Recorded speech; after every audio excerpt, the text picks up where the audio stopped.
Informational meeting of the Sioux Falls City Council. Welcome to all our guests in the gallery.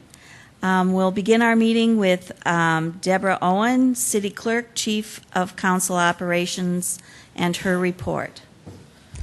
Thank you and good afternoon, Sioux Falls City Council. I have a bit of a swollen throat, so my apologies for not pronouncing everything like it needs to be pronounced. But if you'll bear with me, I'll try to talk real loud, and we'll get through some updates for you. On May 16th, the council had talked about possible election dates for a special election.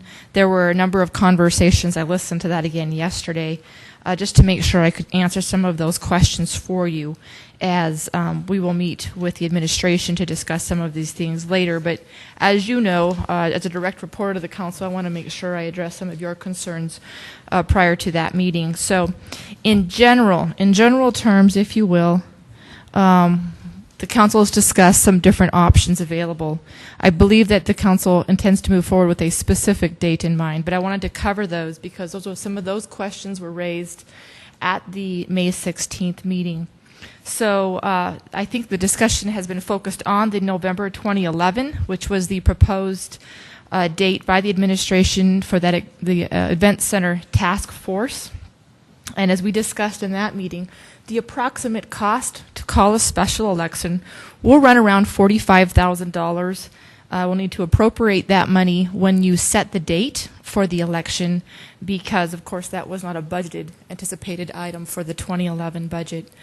And then the next one would be we have a regular election. City Charter sets that date. It is always on even-numbered years, the second Tuesday. So we are holding an election on April 10th of 2012. That is our next scheduled election that has been budgeted for in our 2012 budget. And at that time, we have 4 council member seats that will be up for election. And so that will already occur. And then there was discussion by Councilmember Brown about the possibility of November 2012, which is the general election. General elections always run in even-numbered years, just like the city council election and the primary, to help keep that straight.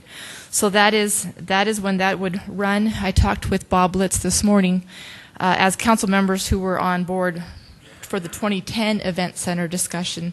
We did request from Auditor Sue Roust that if we could buy into that ballot for that November of 2010, the cost would be between $3,000 to $5,000, depending on the length of the ballot. It's too early.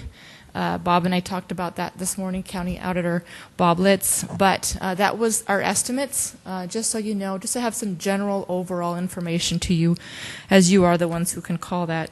And that election would be November 6th of 2012. General elections are always the Tuesday after the first Monday in November. That's how that falls by state law. Okay, so moving on to talk specifically about the special election that the council is looking to call. And pardon the dorky cut and paste pictures, but I'm not much of an artist myself. So anyway, there are 3 things the council needs to do to call a special election. As you recall, when we had the Drake Springs pool, which was also a special election, that was initiated by citizens. And so that was a different function in law than just calling a special election without having petitions or a referendum available. And so there's 3 things. You need to set the date of the election. We need to appropriate the money because it wasn't budgeted for. And then you need to determine what ballot language you're going to have the voters consider and answer. And that all really should be done at the same time.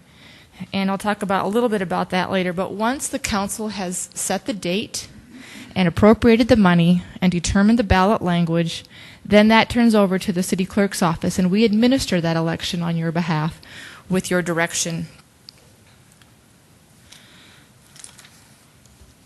One of the main key things that I think will help the council understand the timeline in terms of when will the election occur when you vote to appropriate the money and set the date, and that is we do have some requirements in state law that you can't have special elections sooner than 60 days. That's in a state statute, but it also refers to filling vacancies, because there's really not something directly on point. Likewise, in city charter, in terms of filling vacancies and calling a special election, you do that no sooner than 90 days. I think the gist of that is special elections aren't scheduled, and we need to give the public ample notice that it's coming. But more importantly, we're not a small city, and so we also need to make sure that we can administer the election in form, because there are some additional requirements for special elections of the clerk staff.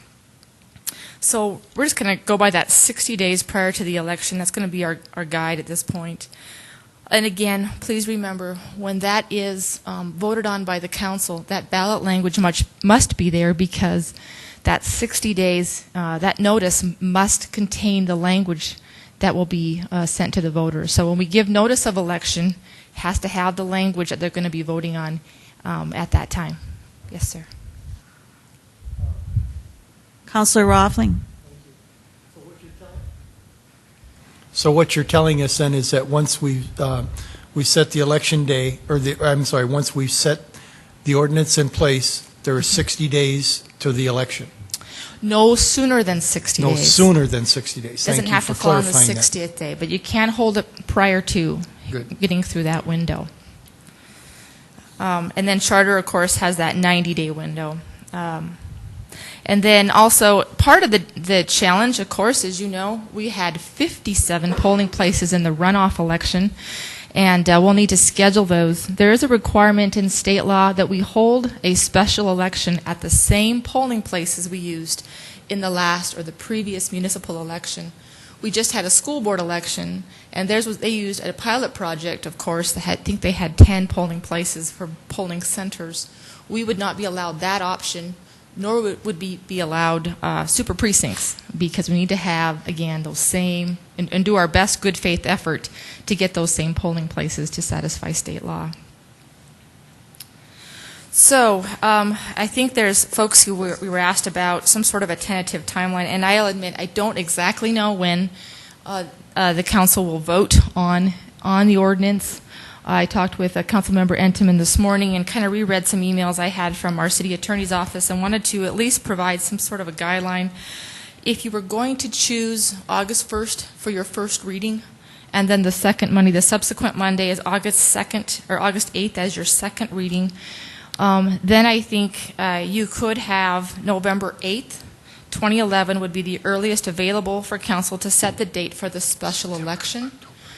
November 8th is if you look at the, again, it kind of follows that, hopefully it will be kind of what the administration has in mind, and I'm not sure, I've not been a part of those conversations, but if its intent is to kind of line up with how the general elections flow in November of even-numbered years, again, it's always the Tuesday after the first Monday, and in 2011, the first Monday falls on the 7th. And so it would be on November 8th of 2011, and hopefully that works out. I don't know exactly what your intent is, but I think that would be helpful. Also, it would be a date on an even number year that you would have a general election, so it might kind of coincide with what you had in mind, and maybe that's why the administration wanted to have the first reading on August 1st and the second reading on August 8th. Just kind of guessing there, but it kind of works together. And there are some logistics about administering election that we'll be able to better answer, council, when we know what some of those dates are, when you firm those up a bit for us, and hopefully we can do that very soon so that we can respond to others with questions. But we do have 57 polling places, and again, those must be the same polling places that we used in the 2010 election. Some of those are held by private businesses and churches, and so we would want to know as soon as possible we could communicate with those polling places so that we could reserve those to make sure that we get those places locked in for the election.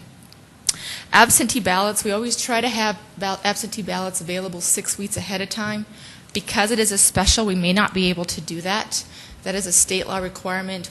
We have changed our charter prior to the 2010 election to allow us to have those same deadlines and to afford those absentee voters some extra additional time to vote, especially For the local election, which is in April, we have a lot of snowbirds who aren't here, and so we had a charter revised to accommodate their requests some time ago. Voter registration, which is always noticed by law so many days ahead of the election. We do that on your behalf, and other legal publishing requirements will take care of those for you. But would love to hear more back from the council about when you would like to set that date, and hopefully some of the information I've provided to you will help give you some guidance and help you formulate those conclusions. That is all I have. Any questions for Ms. Owen? Councilor Entenmann? Question, Deborah. If it is a special election, as long as we pay attention to those 60 and 90 days, we could probably set the date for a special election any time. Yes. As long as you adhere to that 60 and 90-day timelines, it's set by charter and by state, right? Yeah, you could. The only concern is, again, and we talked a little bit about this morning, is can we get, and I think that November 8th, maybe you were thinking later in time, and that's not what you were thinking, but hopefully that would help accommodate us being able to get those polling places in particular. I mean, printing ballots doesn't take that long once we know what the ballot language is. Some of those details really aren't necessarily in a timeline to hold us back, but we definitely would want to know if you're going to do it right at the 60-day mark. I do think the November 8th one, if that is the will of the council, and I think there's like 4 who want to move that forward at least at this time, but it makes sense to me that that might be a good choice, because that's when that is that same rotating date for the general election, so people would be used to voting on that time as well. But you could always go later. You could. Mm-hmm. Okay, depending on what you want to do. One more thing which I forgot to mention, it has to do with initiatives and referendums. And I just want to touch on it, even though it's not quite in line with this special election. With the Drake Springs pool, we expedited that election, and you could do that by state law because the state law says it this way. Kind of the general law is that when you receive those petitions, those will go on the next municipal election or the next general election, whichever is first in time. And then you have a small window of 10 days with which you can expedite that and have it in call election, but you have 10 days to make that decision. Petitions are received by the clerk's office. We do our technical review of those, and then we file them. Once that we have reviewed all of those according to our training through Secretary of State and requirements of state law, both administrative and state statute, then we file those, and that's when that 10-day window starts. So that only kind of triggers into this down the road with the general election in November of 2012, and I don't know the strategies out there about what's going to happen or what may happen with the event center, but if the council's desire is to, I think with the convention center, the council included, they assigned that to the ballot, but they also circulated petitions with the citizens to gather support for the convention center and pavilion bonds. And that was part of that the third vote, I believe, on that issue, but that was passed, and in part, I think, because there was a different strategy. So let me just offer up, if I could, if the desire of the council is to put something on the November of 2012 ballot, you would want to circulate those petitions and turn those into the clerk's office after the April election date. Otherwise, the trigger is it would go to the April election. I don't know if that's too complicated, but again, initiatives, they'll fall on, when they're turned into the office with no action of the council, they'll fall on the municipal election or the general election, whichever is first in time. So if that's the desire, then you need to bring those in after that April election, because then the next election that's first in time will be the general election. I quit. I'm done. I'll quit. So anyway, any other questions? Councilor Anderson Jr. Sure. If we weren't able to get this done by the end of the year, are you able to give any knowledge on if we did this during the regular city council meeting in the spring of next year? That's a question that's come up from a few people. If you wanted to set the date for that April election as opposed to the November 2011 election, you certainly could vote on that. You don't need to, you can set the date for that for April was it April 12th? Is that what I told you? You can set the date for that and let it go that way. You make the determination as a council on those things. Okay, So. thank you. Any other questions for Ms. Owen? Thank you. We'll now go on to the Land Use Committee report from Councilor Erpenbach. Thank you, Madam Chair. We did several things at Land Use Committee meeting last Monday. Mostly, the biggest item that we did was we moved the rental housing licensure process to first reading. It will be first reading, I believe, next week. Is that right? Kenny, do you remember? Rex? I don't know. Anyway, it's first reading next week, and what that ordinance does is just changes the timeline for when folks who own rental property have to have it registered. And then we did some other issues with some transit issues, and the third issue slips my mind. The bus routes, transit issues, and then there's one more. I don't have notes. Mobile homes. That's right. We're working on rewriting some of the mobile home ordinance. So the only action that the committee took was to move that rental housing licensure ahead. So. Any other comments by any of the committee members? Or any questions for the committee? If not, thank you, Counselor. Next, City Council open discussion, and at this point, I'd like to begin by telling you that under presentations, we will be moving item C to the beginning of our presentations, and then follow the agenda order as printed. City Council open discussion. Anyone else have anything? Councilor Roffin. I see on our notes and things that have come through that one of our, how can I put this, one of our, I don't want to say famous, but one of our legislators from Sioux Falls, Keith Paisley, died over the weekend, and I think it would be good to acknowledge that he was one of those gentlemen that we would hope that we could have more of over the years, serving us in Pierre and in any way for the city of Sioux Falls and for the state of South Dakota. So we wish his family the best, and we all grieve along with them for the loss of Keith. Thank you, Councilor Rolfing. Councilor Jameson. I was just going to advise the council that item 53, I think it is tonight, is the first reading on the 3.6 or so million from last year's CIP, and I do intend to be making amendments to it and focusing on roads.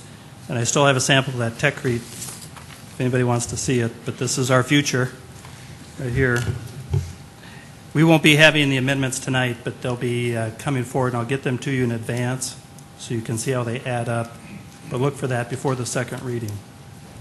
Thank you. Thank you, Councilor. Councilor Karski?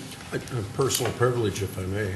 On a lighter note, my wife and I welcomed a daughter-in-law into our family this weekend. Kendra and Derek are on their honeymoon right now, but it was a great weekend for us, so we had a fantastic time at the wedding.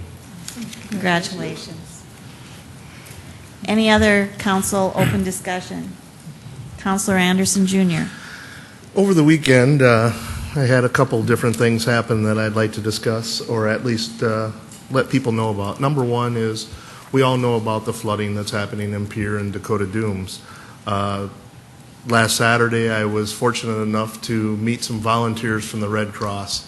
They came from Texas, Kentucky, and Indiana.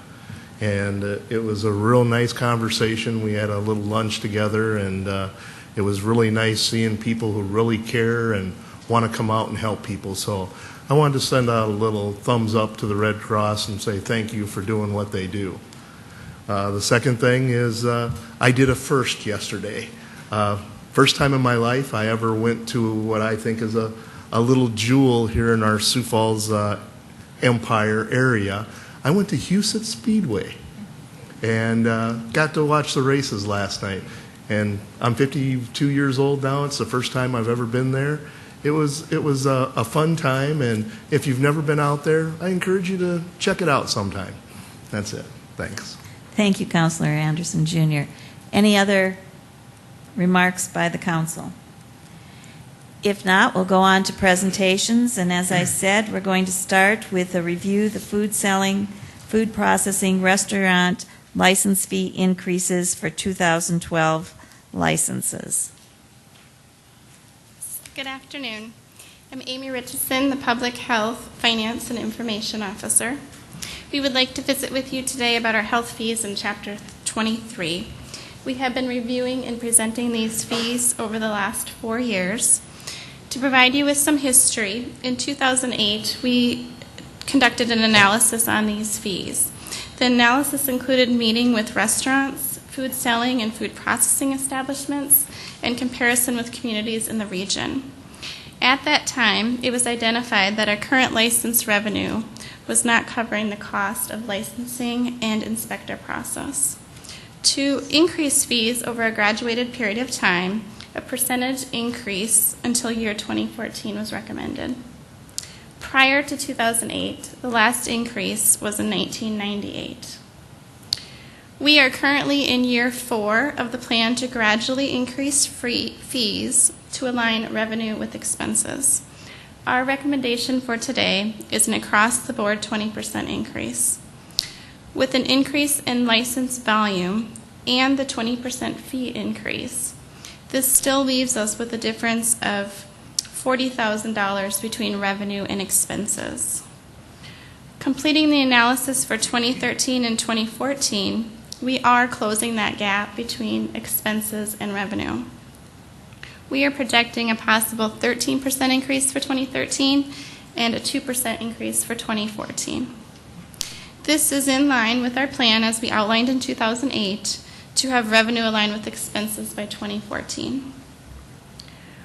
When we review the fees that are in Chapter 23, there are other fees besides restaurant and fee selling and food processing. A couple include tattoo artists and tattoo establishments and temporary event licensing. On the PowerPoint that you see above, we provided the restaurant and food selling and food processing as an example, as these are the majority of the fees that we collect. It's roughly about 93% are from these categories that you see listed above. The restaurants, as you can see, we do break them down into the square footage, and we're listing the active facilities that we have, the current fees that we charge, and then the proposed fee for 2012. For the grocery section of our fees, we have 2 different categories, food selling and food processing. Food selling would be, an example of this would be like selling packaged foods, establishments that's selling packaged foods. Food processing would be anybody that's repackaging foods like meat or fruit. They're repackaging them into food processing. The next slide that I'd like to show you is our trend projections for revenue and expenses. The first graph on your left is showing the gap is narrowing if a 20% increase is approved for 2012 with the projected increase of 13% in 2013. So the blue line that you see on that graph is the total revenue. The red line that you see on the graph is our total expense.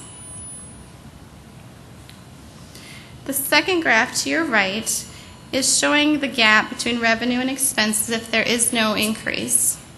The gap is approximately $80,000 over the next 3 years, so 2012, 13, and 14, if no increase is approved.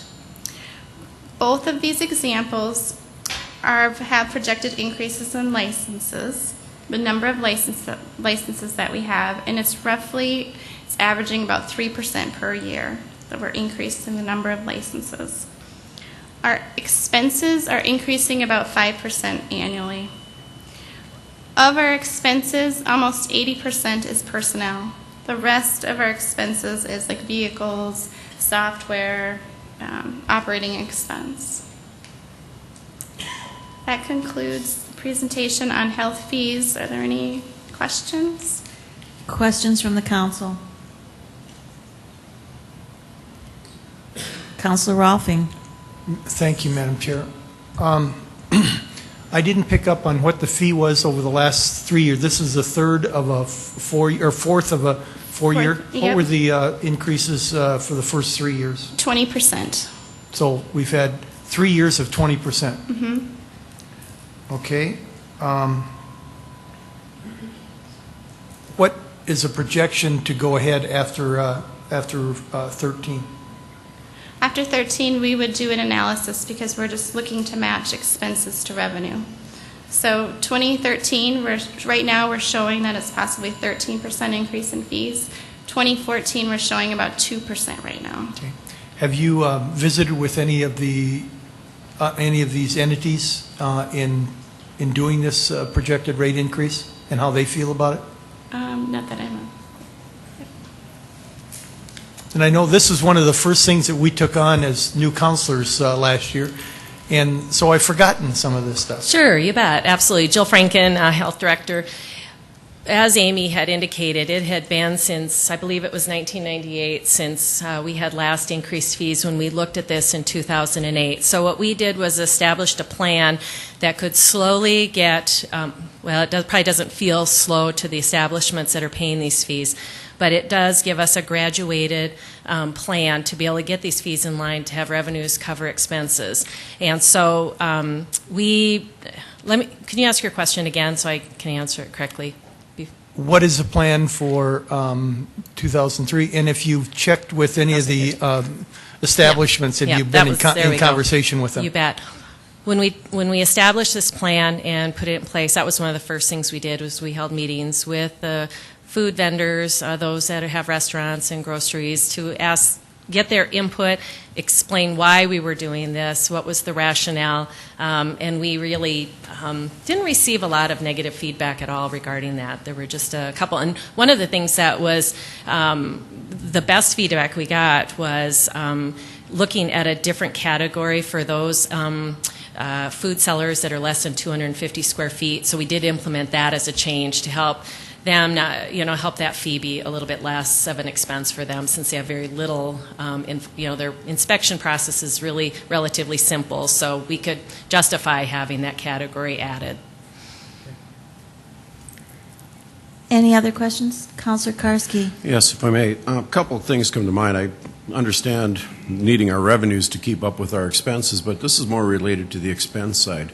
Where do we stand? I mean, I don't know if there's a national standard for number of inspectors to facilities, number of inspections per year. How do we stand in those areas? Sure. Well, certainly every state sets their inspection standards, and based on what they feel, some states have a different process for what they identify should be the inspection process. We're actually following what is the state law and doing inspections, and we're contracted by the state, and they help fund that effort of doing those inspections. So we inspect twice a year, those entities, and that's what we have in place. As far as other standards, I was just trying to think of a way that I was going to answer that question for you, but I don't know if that answers your question. As far as comparison, one of the things we looked at is for the number of inspections that we do, the workload that we have in our community, how do our expenses compare? So we looked at that, and we actually found that we were pretty close in line. One particular community that we were lockstep with was Fargo, North Dakota. Their cost of workload was very similar to ours. So we felt really pretty good about that. Similar community, similar size. So you don't write your own guidelines; they're assigned to you by state or federal. Correct. And you're required to maintain those. Then. Correct. Okay. Councilor Antoine. I do know, Jill, and for the rest of the council, I do know that, if you do catering events outside, for special events as an example, almost all the purveyors that go to those know what the rules are, and actually the food can't be served until our inspectors are there. And they do a very good job, and all of the businesses that go to those things and participate in those, they know what the rules are, and they do a very good job, and the inspectors do a great job. They got a great working relationship with everybody. So I will have to say it does seem to be working. And these rates that you have here, these are annual rates, correct? Correct. as Correct. an annual licensing fee. It's not a Yes. monthly fee. Correct. It's an So- annual fee. Right. So that rate is actually for their license in 2012, but it'll be assessed in 2011. So, correct. Counselor Anderson Jr.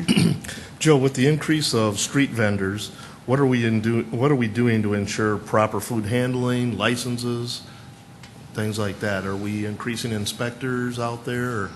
Because they're very mobile. I think I would want to have Luann Ford answer that question. Luann?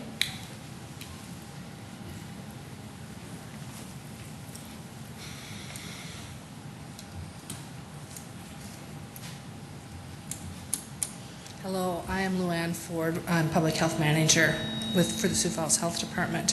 Your question about street vendors, mobile units. Mobile units are becoming more and more popular all across the country, and they are treated just like a standalone restaurant. They are licensed and inspected just exactly the same as a full-service restaurant would be, and they are expected to hold the same standards. Thank you. Any other questions? If not, thank you. We'll now go on to rate review for Public Works, Water, Street, Sanitary Landfill, and Lights. Director Cotter.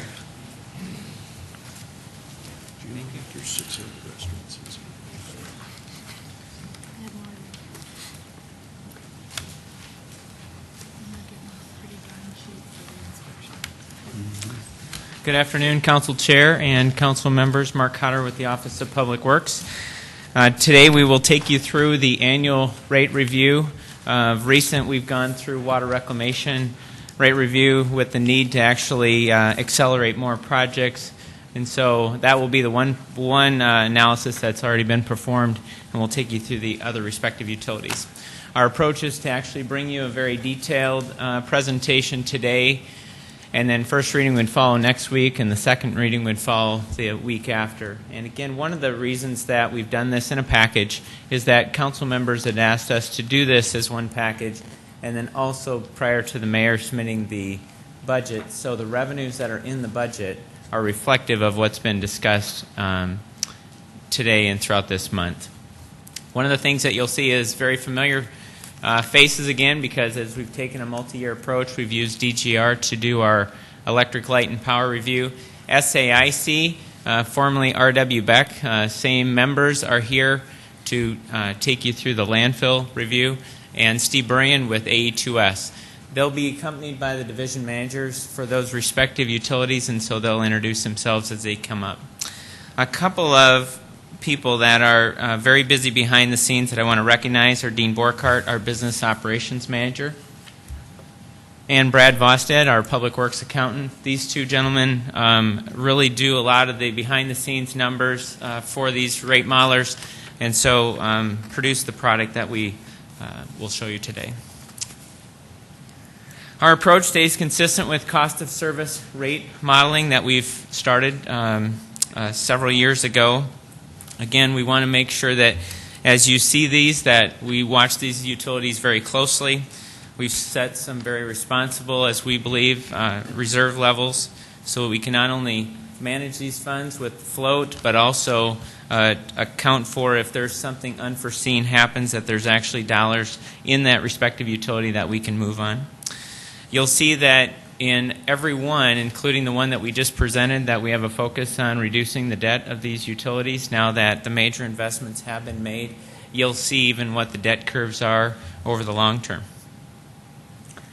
What you'll hear today is first from light and power customer rates. There is a modest rate increase that's planned in light and power.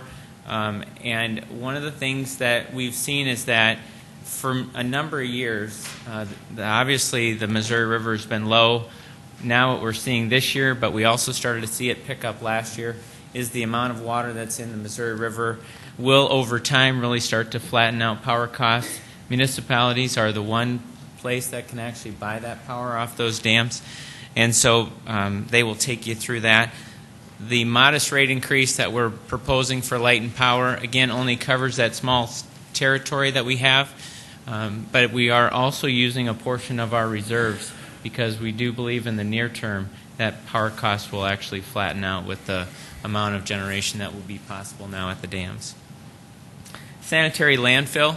Again, there's been a lot of changes. This is probably the one area in Public Works that's changed the most over time with regulation, but also being able to take advantage of the landfill gas to energy project and really now having a very predictable revenue stream that comes in from that. It's been able to stave off some rate increases. The other benefit that happened over the last 2 years is the flood control projects. When we actually expand the landfill, we have to excavate a landfill cell about 50 feet. Well, that clay out there is very high quality, and that's the clay that's being used to actually raise the levees for the flood control project. And so every yard of dirt that comes out for the flood control project is 1 yard that the landfill customers do not have to pay for. So you'll see that sanitary landfill does not have a rate increase planned, and actually there is a customer rate that's recommended to be reduced on the wood waste side. Water purification, this is really, we're getting to the last of the major rate increases as we've set forth a number of years ago to not only buy a long-term water supply for the City of Sioux Falls and to take the approach of having incremental increases and to have people actually pay for what they use. We are really, as I would say, at the end of the line, and then we will soon start to see more inflationary increases as things move on. But one of the things that you'll find, we are a growing community. We have a limited local water supply with the Big Sioux River and Middle Skunk Creek. It was important that we invested in Lewis and Clark.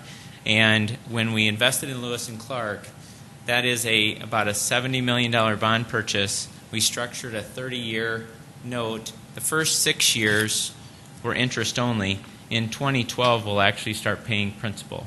And so you'll see that, and that's one of the drivers of the rate increase. Streets, you will not see an increase in frontage fee, and like we've talked about, we've already addressed water reclamation. All right, let's get started. And we'll first have Blair Metzger and Mike Burkhart, our Light and Power Superintendent, to come up and present their analysis. Thank you. Thanks, Mark. I'm Blair Metzger with DGR Engineers, here to talk about the Light Department rates. First of all, talk real quickly about what the Light Department is and what function it plays in the community. First of all, it's two things. Number one is it's responsible for maintaining all streetlights in the community, irrespective of who provides the power. The Light Department maintains all of them. And second of all, it serves retail electric customers for a very small part of the community. I'll show the map in a second. One thing on the slides there is the water purification plant, I wanted to point out, is the largest single customer. So that touches everybody in the community. The 10 largest ones are listed there. Half of the electricity that you provide on a retail basis is to public entities. So even though it's a small customer base, it does serve some pretty significant loads. The map here is colored. There's 4 different providers in the community that serve electricity to retail customers. The green up near the airport and near the water purification plant is your territory that the city serves. And again, as I mentioned, the water purification plant is the largest single customer. The power supply that you provide to your customers that you do serve, this chart here shows that, where it comes from. About half of the power comes from the hydro dams that Mark mentioned. The WAPA power, as he mentioned, is only available to municipals, so that's why it's important that you have that source. And the rest of the power over and above what you get off the dams is provided by Heartland out of Madison, and they have a varied generation mix there, as you can see, the different types of generation that they have. The next item I want to talk about is capital expenditures. In any utility, there needs to be capital expenditures made to take care of your existing system, to improve reliability to customers, to make sure you're prepared for load growth that happens, and also to react to any other things such as area transmission and voltage upgrades, which we'll talk about in a minute. The slide that is up now shows some recent capital projects that have been done, some of which are underway, some of which are completed. The first 2 have to do with providing service to the downtown area, to the city hall area. some improvements that were made to help the service in that area. And then the final one there, the underground circuit 10, has to do with solving some voltage problems on the system, which means you need to increase your capacity so that as the load grows, you provide sufficient voltage to the customers. Future capital expenditures that are planned include the following: circuit number 12, which is to split some load up, some overloaded circuits. Reliability improvements are related to the second one there, converting overhead line to underground. And the final two have to do with a project that is related to some work Xcel Energy is doing on their transmission system. They provide transmission service to the light department. As they convert their system from 69 kV up to 115 kV, you will need to do a little work associated with that, which includes buying a transformer. So those are our capital expenditures that are planned and are cranked into the budget going forward. Step back a minute and look at what happened in 2010. This is a recap of the financial performance of 2010. As you can compare the light blue bars to the dark blue, the light blue is the estimated numbers that we planned going into the year. Dark blue was actually what happened. If you look at this closely, you can see that sales were actually down, reflective somewhat of a couple different things. The economy took a toll on some businesses, as well as a water purification plant did not need to provide as much water because of the wet year we had. So that dropped. The expenses dropped as well. If you look at the capital outlays, that was up a little bit. The good news is that the cash balance at the end of the year ended up higher than we had planned, and it's actually considerably higher. So what we're going to do because of that is we're going to be able to not pass on as much of a rate increase as we had originally thought we would have to do. We're going to use some of that cash that's in the reserves. Every time I'm here, I talk about power supply and what it means. The largest single cost to the light department by far is power supply cost. As you can see from this chart, 67% of all of your costs are power supply related. So it's extremely critical as to what happens there. The next graph is another way to show the same thing. The bars off to the left on that are power supply costs, just that one component. As you can see, it's by far the largest piece. And in addition to that, it also is increasing the fastest. And so it makes a huge difference there as what power supply cost does. The last year, the current year we're in, 2011, we're expecting an additional $500,000 in power supply cost and about the same amount next year. So it's jumping in pretty big ways. However, the good news is we expect that to stabilize. As was mentioned earlier, the water on the Missouri, while it's unfortunate to those who are having to fight it flooding-wise, what it does do also is it increases generation. And so the Western Area Power Administration is able to generate more power without having to buy it on the open market. So that will turn around in time and actually help to stabilize or lower your rates if things go as we expect them to go. So what does all of this mean for 2012? What we're here asking tonight, or talking about tonight, is an across-the-board 3% increase in rates. This would apply to all rate classes that are served by the light department. The point on the slide is made that these are cost-based rates. In other words, we only put the rates where they need to be to take care of what we have facing us for costs. And as I mentioned earlier, instead of passing all the cost on, including the big jump in power supply cost, we're going to lessen that blow by reducing a bit the reserves. This graph is an attempt to show several things. The main thing, I guess, to look at here is the green bars versus the red line. The green bars are what we expect the reserve to be, what it has been and what we expect it to be.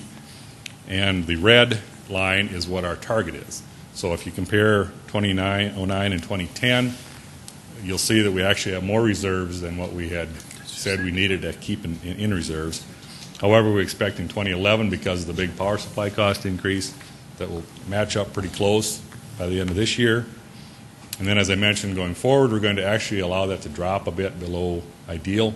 Not very far, still responsible, but we're going to try to lessen the blow to customers by allowing it to drop a little below where we would like to be for our reserves. And then going forward, 2014 on, we'll be back to where we need to be. The blue line is the rate increases for residential customers. As you can see in the past, there's been some fairly large increases. However, going forward in 2012, 13, and 14, we're looking at inflationary type 3% increases.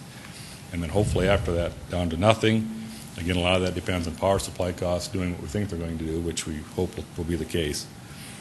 The use of the additional revenue, this graph is intended to try to show how that all relates to each other. We're showing a big increase in O&M expenses, again, primarily relating to power supply cost, a little bit of an increase in capital, and the two of them together are going to be paid for by the additional revenues, which is shown in the green bar, and then allowing the reserves to drop a bit. So if you put that all together, that makes up the increase that we need to make it all work out. Very quickly, the impact of the rate increases, as I mentioned earlier, the increase will be applied across the board, 3% to every customer class. It's shown in this graph what that means to each class. Residential customers, again, you don't serve a lot of residential customers, and the ones you do are fairly small. The increase will be about $1.53 a month. Small commercial, $5.62, large commercial, $50, and large commercial with an average load factor. The last two there have to do with how efficient they use electricity. If they're an efficient user, it'll be $50. If they're more of an average user, it'll be $72 per month. We take a look at what this means to you as compared to some of the other providers in the community. The yellow bars here are Sioux Valley Energy, the green bar is your light department, and the blue is XL. Split out by customer class. As you can see, if you look at that closely, you're right in there with all the others in the area. Some you're lower, some you're higher, but in general, you're very close to what other utilities are. Every electric utility is raising rates. All of them have costs that are going up, and it's the same thing for the light department. What we think is going to happen in the future is, again, we expect something of an inflationary increase the next couple of years, and then hopefully after that, we expect to have no increases as our power supply situation stabilizes and stops going up. So to quickly summarize, I guess the city is fortunate to have a light department. It provides a vital function to the community. Second thing is the power supply costs, as they've gone up, have made a big difference, but we think they're going to stabilize in the next couple of years. And then finally, the rate increase we're asking is, we believe, modest and strikes a good balance between using some reserves that we have available and also passing some of it on to the customers. I'd be happy to try to answer any questions. Questions for Blair or Mike? Councilor Brown. Mr. Metzger, page 11 of the presentation, it looks like all of the cost categories increased except personnel costs. Do you know why those were down? Yes, I do. The personnel costs for 2012, what we've done in the past is all costs associated with maintaining streetlights have been borne by the customers of the light department. And what we're doing for 2012 is actually transferring some of those costs to the street department because they're actually maintaining lights for the entire community, not just for the service area. So we're going to make a step toward passing some of those costs, and the street department is going to pick up some of the personnel costs of the light department. Very good. Thank you. Mm-hmm. Other questions? Councilor Anderson, Jr. Of the unreserved cash balance that you were talking about using, how much of that are we actually going to use? If you look at, I believe, page 14,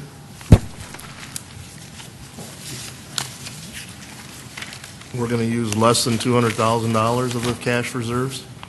Is that how I'm reading that? Yes. Am I reading that properly? Yes. Yeah. So we've got $3 million of cash reserves, and we're only going to use about $120,000 of it? Yeah, that'd be one way to look at it. Yeah, we're gonna let it drop by that much. Yes. So as not to get it too far below where we think we need to be. Recall we're at 90 days of operating expenses, which is fairly on the low end, you might say, of most utilities. So the thought process is there to drop, let it drop some, but not. Sure. Yeah. But those cash reserves are reserves from 1 year, correct? If I'm Well, following you correctly? That's the actual cash balance in the reserves. Total cash. Total, Okay. yes. Yep, That's yep. what That's I not was like trying to profit get for to. the year or anything. It's just the total cash. Okay. Built up over the years, yeah. All right, thank you. That's what I was trying to find out. Other questions? If not, thank you very much.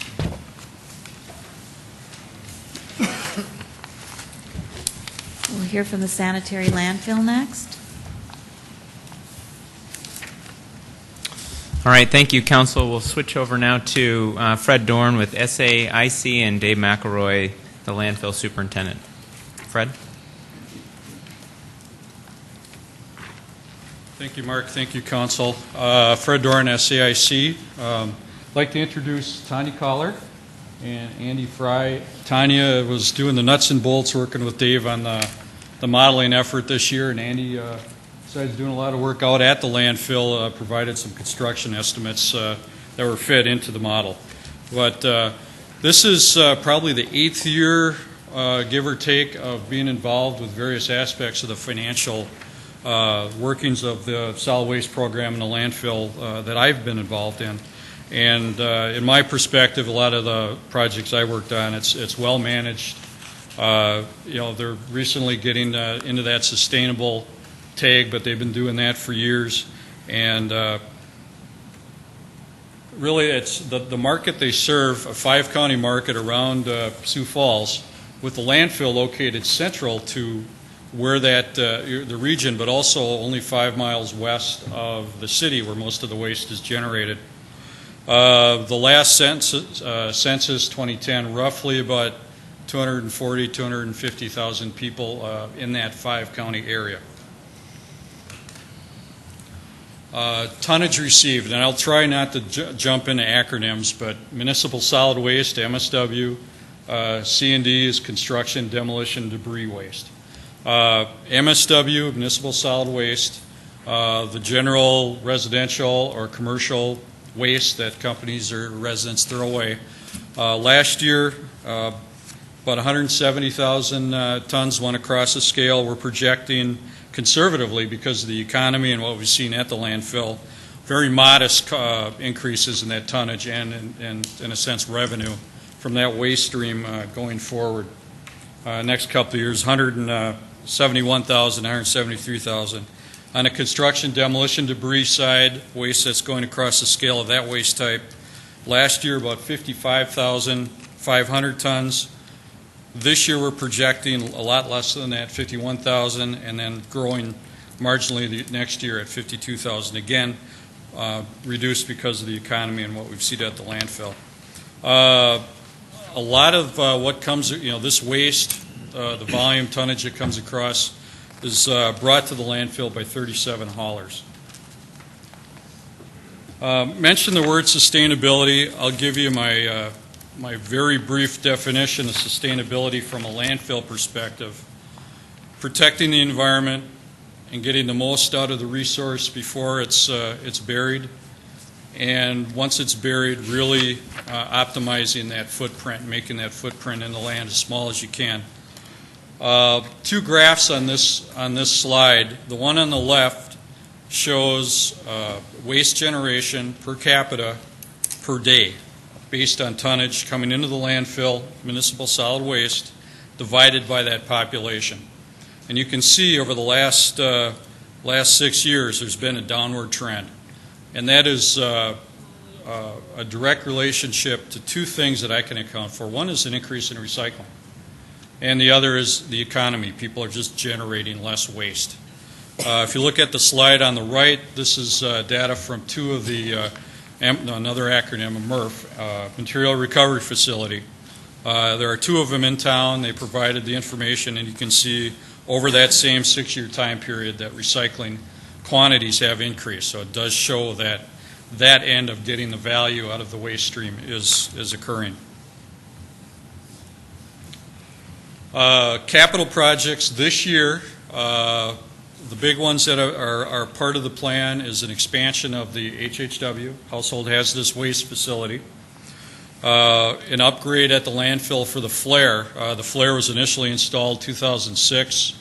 The landfill has grown. There have been more gas collectors put in, so there's more gas being managed at the landfill, so we're increasing the size of the flare.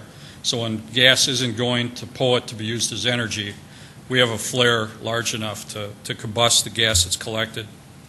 The landfill is developed in a layer fashion, and so another thing that's done is we put in recirculation, leachate management systems, and landfill gas collection systems as that landfill grows to maximize and capture that landfill gas as it's generated.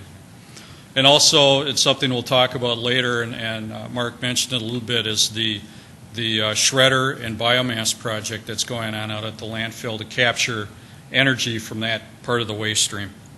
A fifth project that's just beginning this year is also, as Mark mentioned, that cell 3 excavation and the planning to get that cell excavated before it has to be constructed in a couple of years. The list over the next 5 years of the capital projects in the program, you can really break them down into a few groups. Growth of the landfill, as you need more disposal airspace and leachate management, storage and treatment facilities out there. Buildings, whether it's a scale house, maintenance shop, compressor building for the landfill gas system, and then closure as your facilities get up to final airspace utilization, closing those cells. And so this is the list and the pricing of that. Have to make you aware that this is a regulated facility, so a lot of the lining systems, leachate management systems, closure systems are dictated by rule. And so the costs that are incurred are due to regulation. And we have these built into the model, long-term plan based on when these have to be implemented. So we have a good idea of costs going forward. Annually and even within a year, we look at each one of these items to see, okay, can we shift it in time? Can we cut it all together just to optimize the financial model? This slide shows a snapshot of last year's financial performance. Really, if you look at on the left, the first two bars are the revenue. Revenue from those major tip fees, MSW, C&D, were slightly ahead of what was budgeted. And on the expense side, operating expense, capital expense were a little bit lower than what was budgeted. And the unrestricted cash balance, that balance of the checkbook at the end of the year had a little bit more than what was projected. So going forward, we had last year as a starting point. Going forward, again, we're being conservative, as I mentioned. We actually started with the 2009 tonnage that was received at the landfill as a starting point, and that's what we used to budget revenue for 2011. And then next year, 2012, and the years after, slowly growing that at 1%, just to be conservative on the revenue side. If you break down the 2012 revenue projection, there's about $10 million or so dollars in there. Over 50% of that, 54% of that is from the municipal solid waste tonnage coming across the scale. For the first year ever, the number 2 item at 21% is gas revenue from POET for the landfill gas to energy project, which is, to me, significant, being involved at the beginning of that project. The C&D tonnage that comes across the scale, roughly 15%, and then some minor waste tonnage that comes across, and then interest from accounts. From an expense standpoint, again, just a little shy of about $10 million total. O&M expenses are about 3/4 of that amount. O&M is the budget that Dave administers for personnel, their benefits, their direct expenses, equipment, whether it's new equipment, maintaining equipment. About 20% is that unrestricted capital improvement projects. And I'll get to the definition of unrestricted and restricted here in a minute. Loan payments. About 5 or so years ago, the city did look at smoothing some of the expenses, took out some loans from the state to to balance those payments and fund some projects. And then also restricted projects are a minor part of the expenses next year. Just to break down the CIP expenses in detail, again, that we're coming up in 2013 on a cell construction, cell 3. So the design of that excavation, the design of the cell, and then the construction of that are upcoming, and that's a major expense in 2012, about 3/4 of these expenses. And then, as I mentioned, some of the leachate work accounts for about 15% of that. Expanding the gas system, as I said, we do that on a regular basis, about 6%. And then acquiring land, whether it's just buffer around the landfill or we have to excavate these cells, and so extra land allows a place to put stockpiles for soil. Mentioned we did incur some debt a few years ago. This is a graph that shows how that debt is being reduced over time. The red bars are the debt level each year going out to 2020. The blue bars are the annual payments that the solid waste program is making. Again, by 2020, these debt will be paid off. And the way the model is set right now, there's no additional debt that's going to be incurred in the program to pay for any future capital. Reserve targets. We talked about the restricted and the unrestricted. Restricted balance, in short, is, again, a regulatory requirement. We need to have financial assurance set aside as required by the state that if at any moment you close the landfill, that'll pay for the closure and pay for that 30 years of post-closure. And it's based, the payments every year are based on the percentage of the airspace that's used. So anything to do with either funding that financial assurance program or a capital project that is a closure project, or landfill gas or closure, that would be considered restricted. Unrestricted are any projects that are building a new cell, expanding buildings, that kind of thing. And we want to make sure that reserve balance is maintained at about half of the annual O&M, just to make sure that we have, in case a contingency happens, we can cover those expenses. This graph, although very complicated, I think in short, look at the red line. That's the projection of increased fees. This year we're not projecting an increase. Next year, just based on the modeling, we're looking at $1 a ton increase for the major categories. Here's a slide that shows the summary of the past few years and this year and upcoming years with the rate increases in the past, no increase this year, and $1 increase going forward. Next couple of slides from a municipal solid waste standpoint and then a C&D standpoint just show you how the 2012 tip fee fits with the regional neighbors of landfill facilities. You can see on the MSW side, there's only one facility with a lower tip fee per ton of MSW. And on the C&D side, you're in that bottom third group. So these are, if you had to look on a competitive standpoint, the city's rates are competitive. So in summary, again, for municipal solid waste and construction demolition debris, the rates are going to hold in 2012 the way they were in 2011 at $33 and $30 a ton each.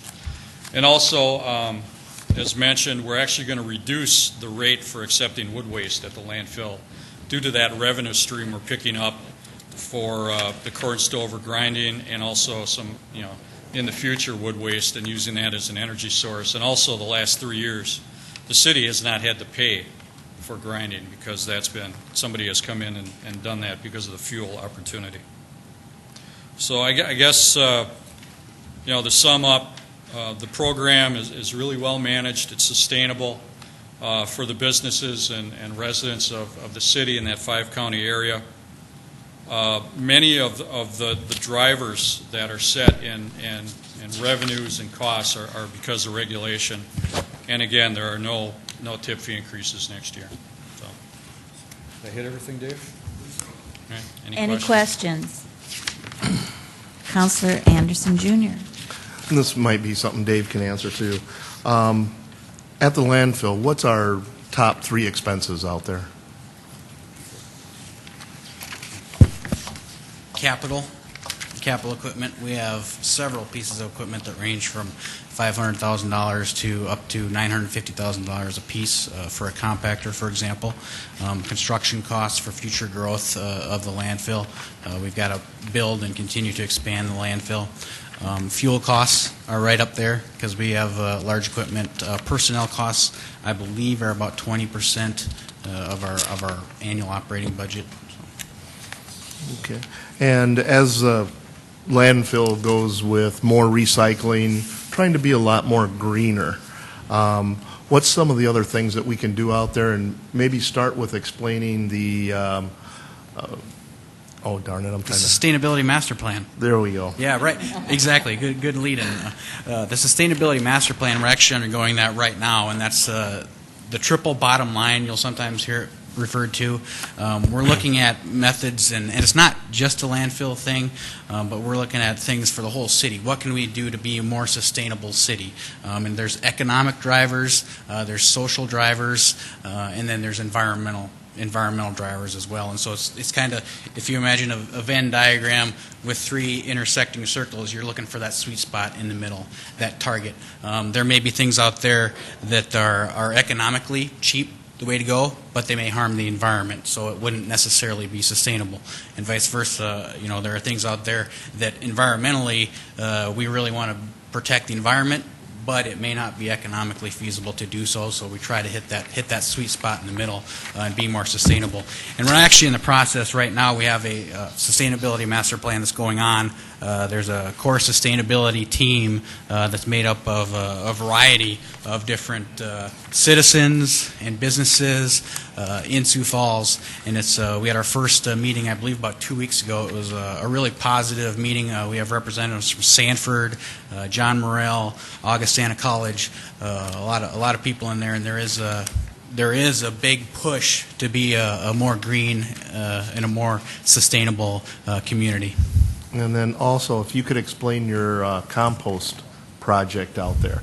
I think that's something that's very unknown. Sure. And I think people would use it a lot if they knew more about it. We are starting to see a lot more increased traffic in our compost. We take the yard waste, the leaves and the grass clippings that we get at the landfill, and we windrow those and we turn them and aerate them. And after about, a lot of it depends on the moisture content and the temperature. After about 4 to 6 weeks, that compost can mature.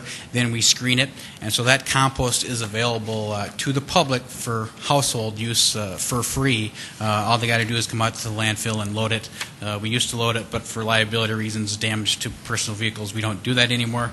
And we don't make that available to like landscapers or businesses because they would basically take it all and then we wouldn't have as much available to the public. So yeah, we do compost yard waste right now at the landfill, and that's available to the households for free. Thank you. Councilor Brown. Mr. Duran, a couple questions for you. In your client base, are you seeing across the board people are generating less waste, as you indicated on our chart? Yeah, it's a national trend, and a lot due to the economy, whether it's C&D or MSW. And how are our recycling rates compared to other cities of our size? That'd probably be a question better. I don't know if you can answer that. That's part of the thing we're trying to get a better handle on with the Sustainability Master Plan. And one of the things that we found is we kind of track hauler rates, which is good to compare hauler A to hauler B, but we're not tracking a lot of the other things that other cities are. And so as part of the Sustainability Master Plan, we're evaluating that the solid waste recycling portion of that as well. Yeah, I don't want to say yet because we don't have good enough numbers, in my opinion. But there's always increases that we can do. We can implement stronger pay-as-you-throw. I know Kenny and I have talked about stronger pay-as-you-throw, increasing, the volume-based rates to increase recycling, and of course just education, continuing to push education about recycling out there. One of the things, given our current system, it's not necessarily easy to do, would be to determine a set-out rate. How many people are actually setting out their recycling containers? Given our system, we don't know. We're going to try to estimate where we're at, and I believe one of our goals that's probably going to come out of this Sustainability Master Plan is going to be how do we increase that recycling participation rate. Thank you. Councilor Karski. Just a couple of questions. How old is the debt that we're carrying, and what kind of interest rate are we paying on that? Yeah, some of the debt goes back to, I believe, 2006 for the 2005, 2006 for the public drop-off area and the compost pad. Some of it is for well field expansion, 2008, 2009 range. We're paying about I think some of it is different because we actually got some ARRA, American Recovery Reinvestment Act dollars, and we're able to get a 10% principal forgiveness, but very favorable rates, 2.25 to 2.5%. Okay. And that doesn't include the 10% principal forgiveness for that one loan. Councilor Jameson. Could you just remind us real quick of the deal we have with Poet on the gas? Sure. That is a project that we're just over 2 years in. February of 2009, we started pushing gas through the pipe, so to speak, through the methane landfill gas pipeline. And we are, I don't have exact numbers, but I know we're collecting about $2 million a year gross, and that was about a $4.5 million project. So probably in about another year and a half to 2 years, that $4.5 million will be recovered, and then it's really adding to our bottom line. But yeah, it's been a very positive project. We have increased some expenses. We've got a landfill gas supervisor. We are actually a natural gas utility, which we talked about the heavy regulation from the DENR on the environmental side of things. The PUC, Public Utilities Commission, we're also heavily regulated as a natural gas utility with that landfill gas pipeline. But it's been a very good project. We're getting $4 per MMBTU. At the time we signed the deal, I believe natural gas fluctuated between 6 and 12. It's now currently right around that $4 range. So Poet has been a very good partner in that. And they're happy with the landfill gas. We're, of course, happy to make a beneficial reuse of that, what otherwise would be just flared. In the expansion of the new flare, the 530,000 or so, because they can't take all the gas all the time, you have to be able to release it when you need it, right? Right, exactly. And what we're seeing, that flare's capacity is 1,400 standard cubic feet per minute. We are currently pushing 2,300 cubic feet per minute through the pipeline. So when Poet shuts down, which they do, they have maintenance they do on their plant. Once it's usually for like a week in the spring and a week in the fall as well, but there are other more intermittent, I should say, times as well. So when they're shut down, we're only able to flare at 1,400, but we are generating gas at 2,300, so it could migrate off-site, cause environmental problems. It could cause increased odor concerns for our neighbors as well. So that's why we're upgrading the flare, because it's undersized right now. Councilor Entenmann. We have had a couple of people, we have received a couple of complaints as far as cleanup along the route and things like that. Can you tell us how you are addressing those complaints, please? Sure, and it is. It's always worse when the snow melts in the spring, and when there's bare grass as well. Obviously, the wind does blow out there. What primarily we're seeing around the routes to the landfill, people, if they're not tarping, the litter will blow off. We actually work very close with Minnehaha County. I believe Sergeant Tomes is in charge of the work release program for Minnehaha County, and I really have to give a lot of kudos to him. They come out, we'll say, hey, we've had a couple complaints, can you hit this spot? We have landfill staff go out as well and collect from areas.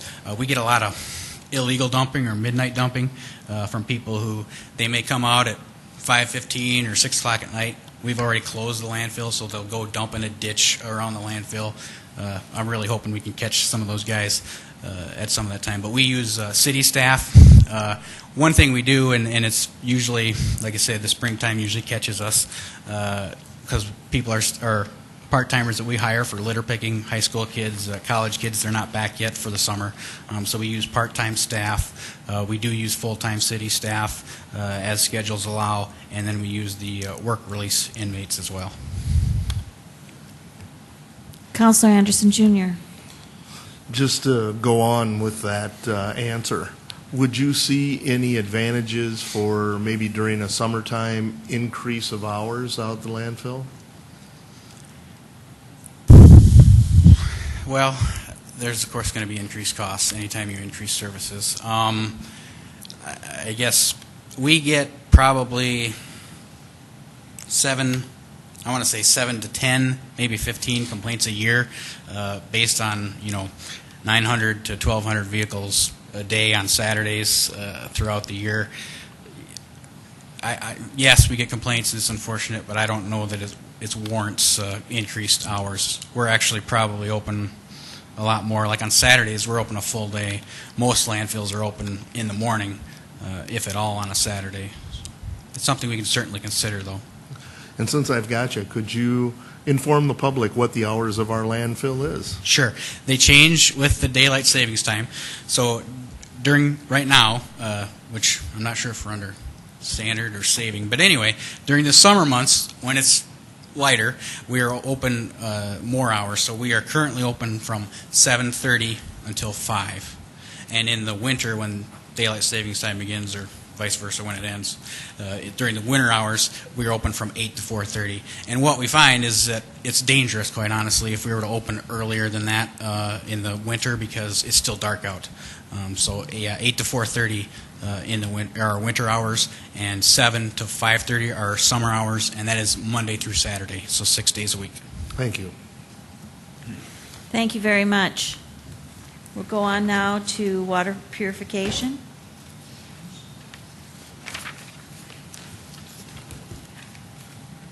All right, thanks, Council. We'll switch the order. We'll actually have Greg Anderson, the water superintendent, will take you through some background on the system, and then Steve Burrian will round out with the rate analysis. Greg Anderson, water superintendent. Good afternoon. City of Sioux Falls has the largest municipally run water system in the state of South Dakota. As water superintendent, it's my responsibility to make sure Team Water has the funds and the tools so that we can operate it and maintain it, so that you can get safe drinking water anytime you want out of any faucet within the city. When it comes to source of supply, we're always looking for more water. It seems as a water professional, you can never have enough. City of Sioux Falls has a limited local safe supply of water. As long as we have rain, we're okay. As soon as we have the next drought, we're going to have some challenges. Okay. Which button? The outside one?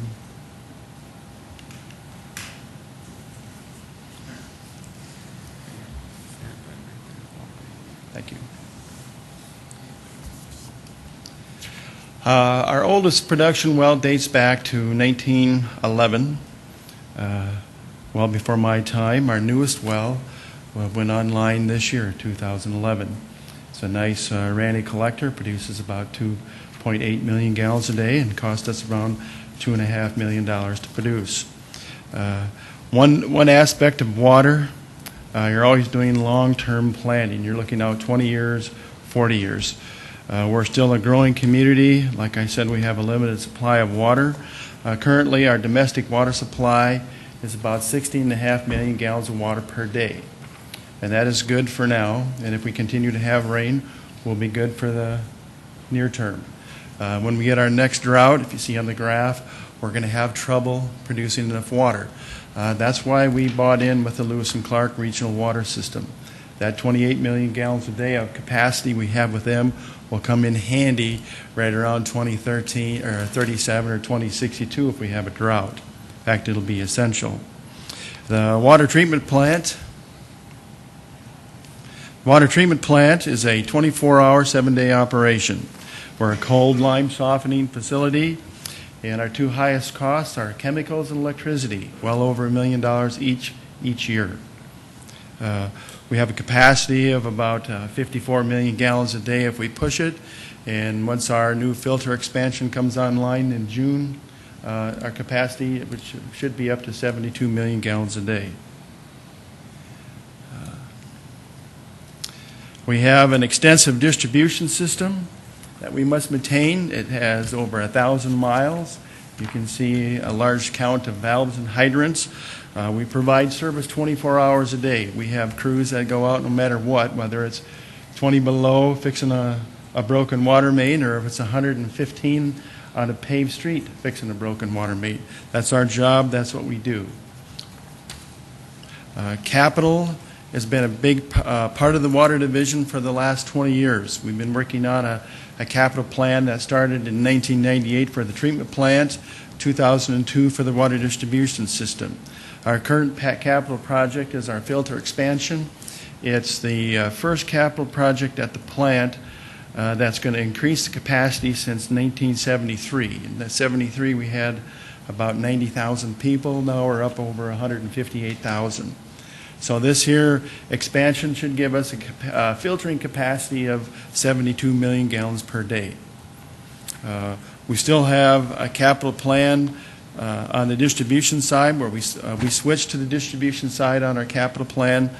I've listed a number of key projects. The biggest one is probably the Lewis and Clark. We're going to connect their line on Benson Road in 2012. We are currently connected down on 57th Street, so we are ready to start taking water in 2012. Our rate model is currently designed so that we can start building some funds so that in 2017 to 2020, when we're expected to purchase our additional capacity, which would take us up to 28 million gallons per day, we'll have the money to do it. That is something that we couldn't borrow from the state SRF program to accomplish. We have to pay for it with our own cash. Some of the questions I hear are why are we asking to raise our rates? Well, we've seen an annual increase in the per unit cost of chemicals. Lime is our largest use chemical. We spend over $1 million, or close to $1 million a year buying lime. Another facet for increasing costs is, did I miss a slide? Yeah, let's go to that one. Increasing annual chemical costs per unit, like I said. Lime is our largest use chemical, right next to ferric chloride and powdered activated carbon. A lot of the costs that associated with the increases have to do with overseas market demand.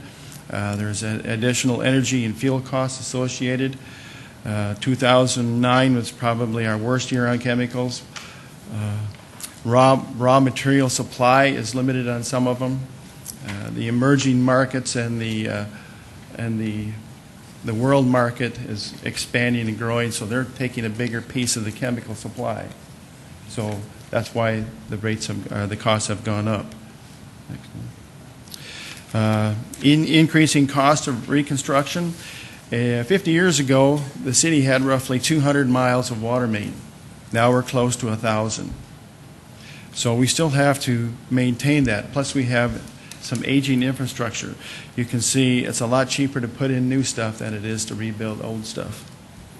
Conservation. Sioux Falls has a very proactive conservation program. Probably one of the best programs on conservation has been the plumbing retrofit program. To date, we've saved 1.5 billion gallons of water. And not only did we save that, that is domestic water. That is saved from going through the wastewater treatment plant.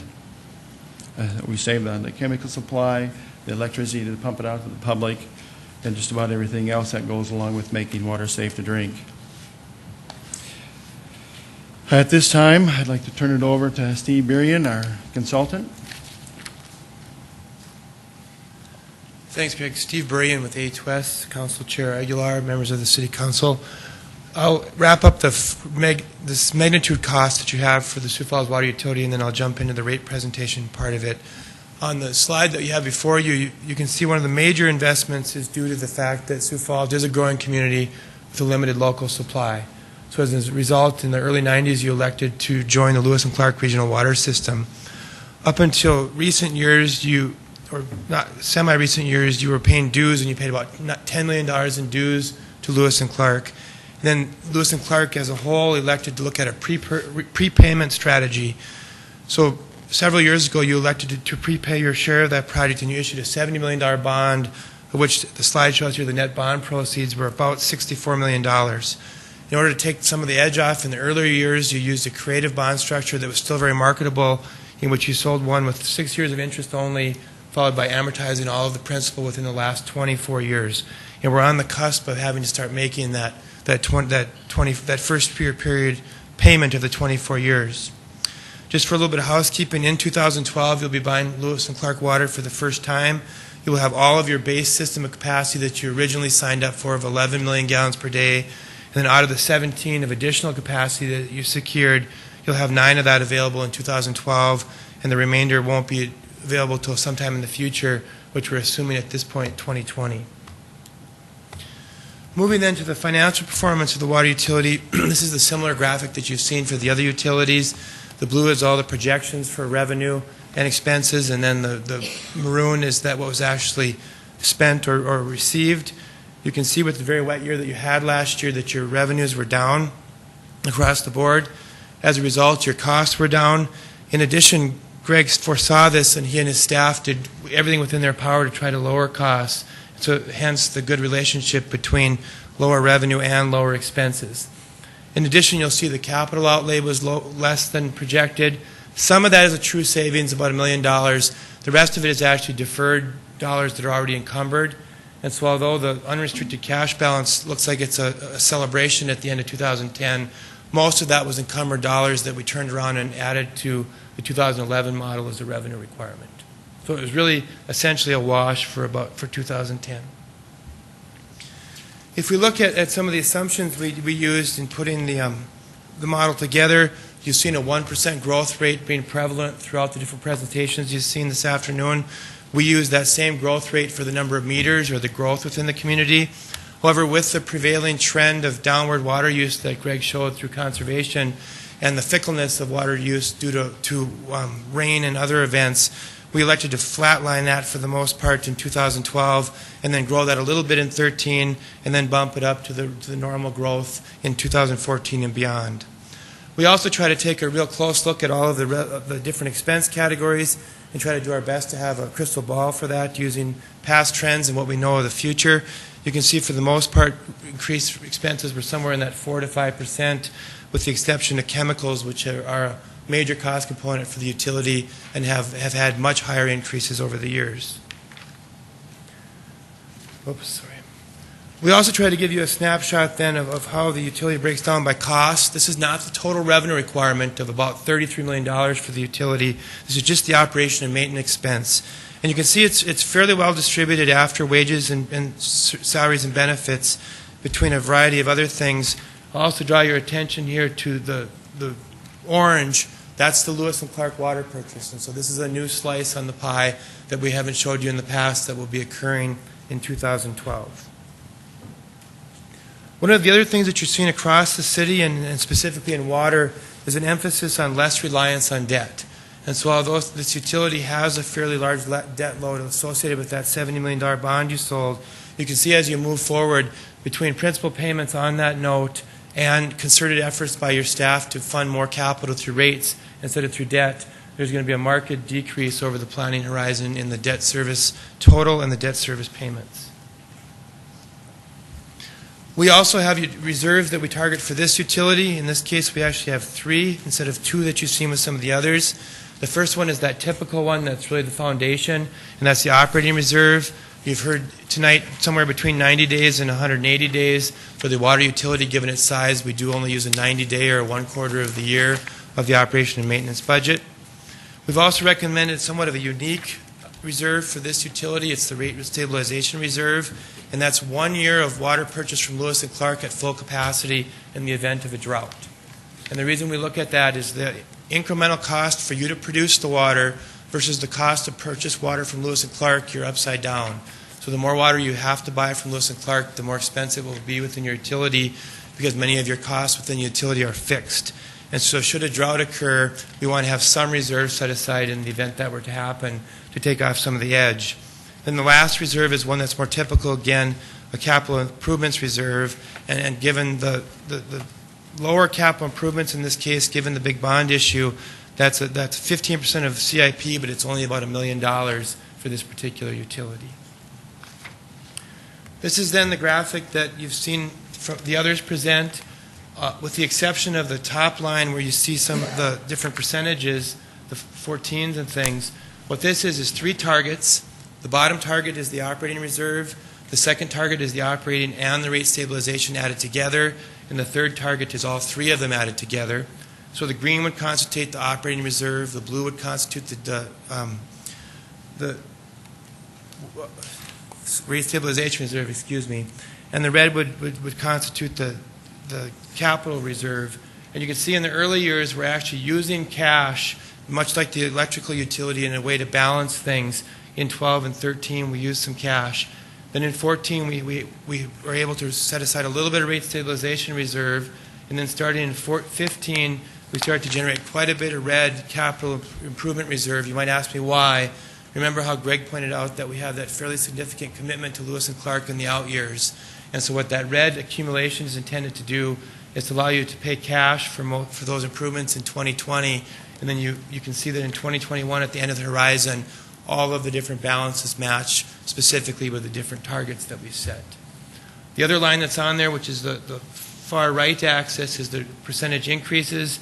You can see the actual increases for 10 and 11, and then those recommended for 12, 13, and beyond.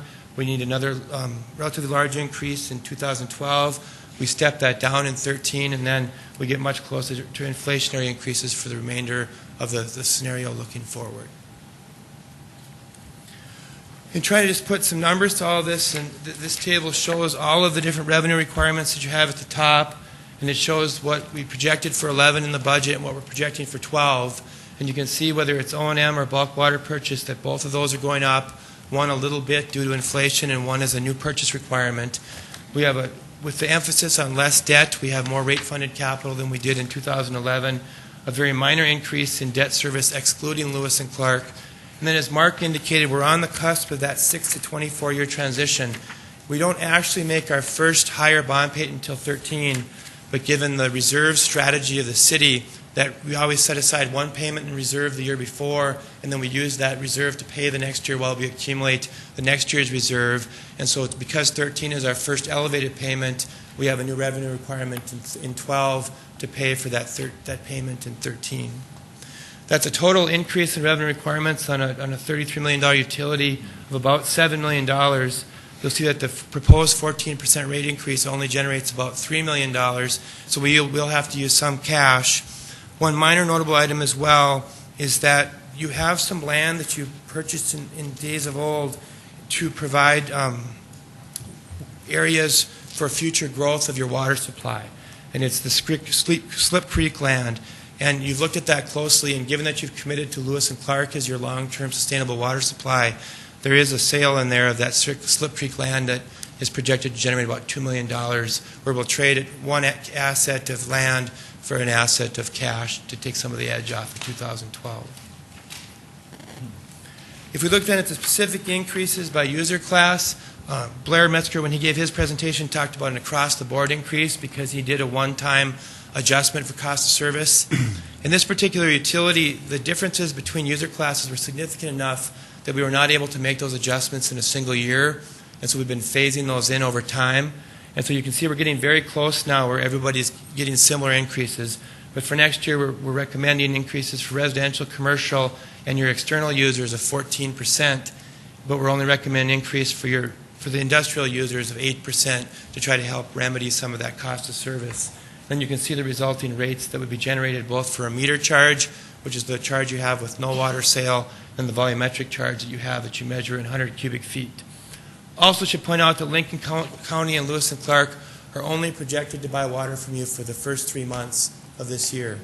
Once you start buying water from Lewis and Clark on April 1st, they will also be getting water from a separate source at that point. Looking at the history, and we're at the tail end of things, but we've had a series of relatively major increases over time, primarily to help drive a sustainable water supply in terms of Lewis and Clark. We're on the tail end of that with a recommended increase of 14 for residential, followed by 9, and then followed by something much closer to inflation in 2014 and beyond. The graphic we always present for you is one of how do you compare to the region. For education, this is the second graphic that you asked us to prepare as part of the water reclamation presentation. So it has those bigger cities in here already that you wanted to see as some of your benchmarks. You can see that if nobody else raises their rates in 2012 and you raise your rates per our recommendation, you'll be somewhere in that 60th percentile, which is probably a little bit more than you'd like to target in an ideal world.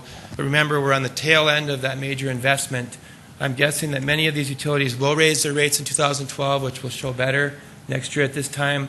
I also know that many of these are on the front end of some of their major capital improvements, and so over time, as we get to some of our inflationary increases, we should get closer to that 25 to 50th percentile that we'd like to be in. If we look at the bottom line, sometimes percentages can be daunting. For an average user of 5,310 gallons or 7.1 cubic 100 feet, you can see that the actual increase with the 14% adjustment is going to be about $3.28 for the average residential customer. We also like to look at things in terms of South Dakota, and this one is actually water and water reclamation because we've presented both of them to you. The first line on here shows your 2011 rates compared to the region. When you do your mid-year increase for water reclamation, you can see that that increases slightly. Then if we take all of the increases recommended for 2012, you really don't change order. You just have a little bit higher rates within the community. The bottom line then, if we look at water and water reclamation collectively, is the bill is projected to increase by $5 or $4.99 in 2012 for average residential customer. And we do like to emphasize that we do review these rates annually, and we'll come back to you with similar recommendations in the future. One thing that's a little bit out of my wheelhouse, but to prevent us from jumping up and down, Greg did do a thorough review of his lab fees. In essence, they do some lab things for convenience across the region, and the way that they price this is they go across the different private sector people, and they try to be as high or higher than all the private sector, so it's truly just a convenience thing and not something that they're undercutting the private sector. So the first row that you see, column that you see here, is the proposed fees for next year for all the lab charges, and they're based on having the highest rates of those in the private sector in the region. With that, thank you for the opportunity to present, and Greg and I would be glad to answer any questions that you have.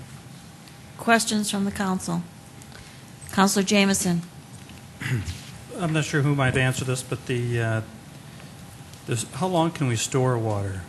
I mean, with all the water we've got around us, is there a way that we can store any of this water in a reserve somewhere does it get old after a while? Does it stale? Does it get just not cost effective? Councilor James, in terms of raw water, so untreated water, is that or treated water? I'm not sure, but either way, storing it while we have it, saving it for that drought that's going to come, is that even an economical, feasible option? It's certain, depending on the different profile that you have of the land and stuff. Off-channel storage or dams or different things are certainly ways that people do get water, like Oahe, for instance, in South Dakota is a classic example. In this case, we did a real thorough evaluation of different cost-effective approaches for the water supply back in, I think, 2005.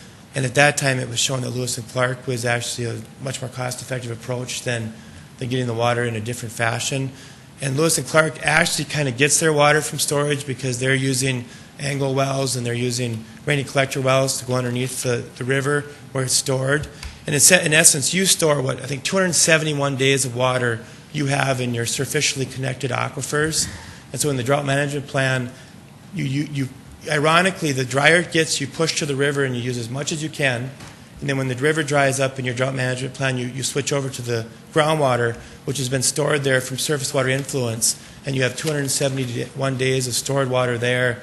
But that was pretty tenuous, if you look at the big picture. And so that was the driving force for the city to look at Lewis and Clark as in their supply. There would be other ways to wring that out. The land that was looking at sold was one way to do that, but it was just deemed not to be near as cost effective as going the Lewis and Clark route. Councilor Anderson, Jr. I don't know if this will be for yourself or someone in Public Works. Can we get the status of the water treatment facility for Lewis and Clark?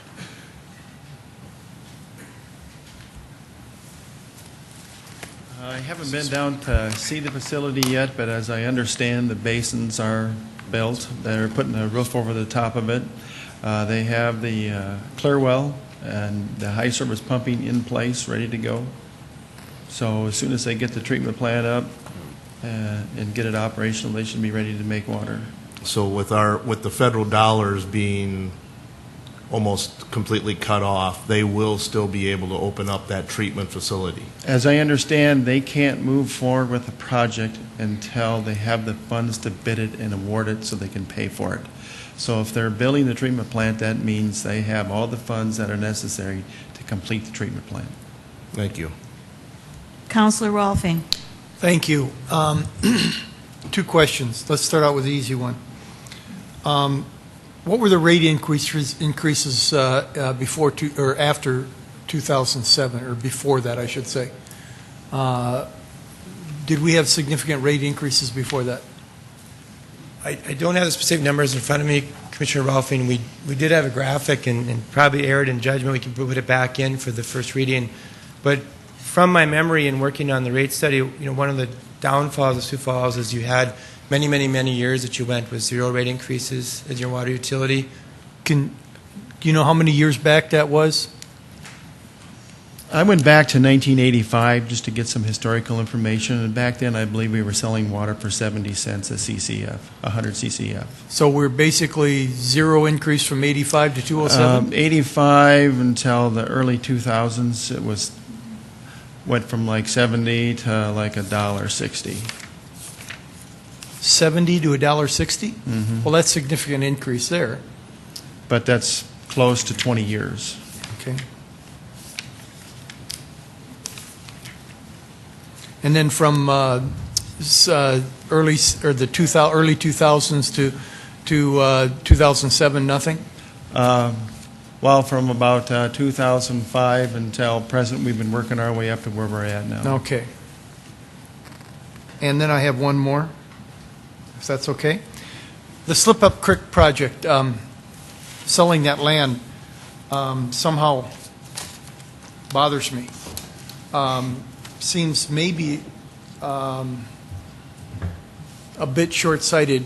I don't mean short-sighted, but let me ask you a question. Let me ask that this way. What are we going to do when we've run out of capacity and we've run out of water, and we need more water than Lewis and Clark can provide for us? What's Plan B? Well, the Slip Up Creek property is located over a very shallow, small aquifer.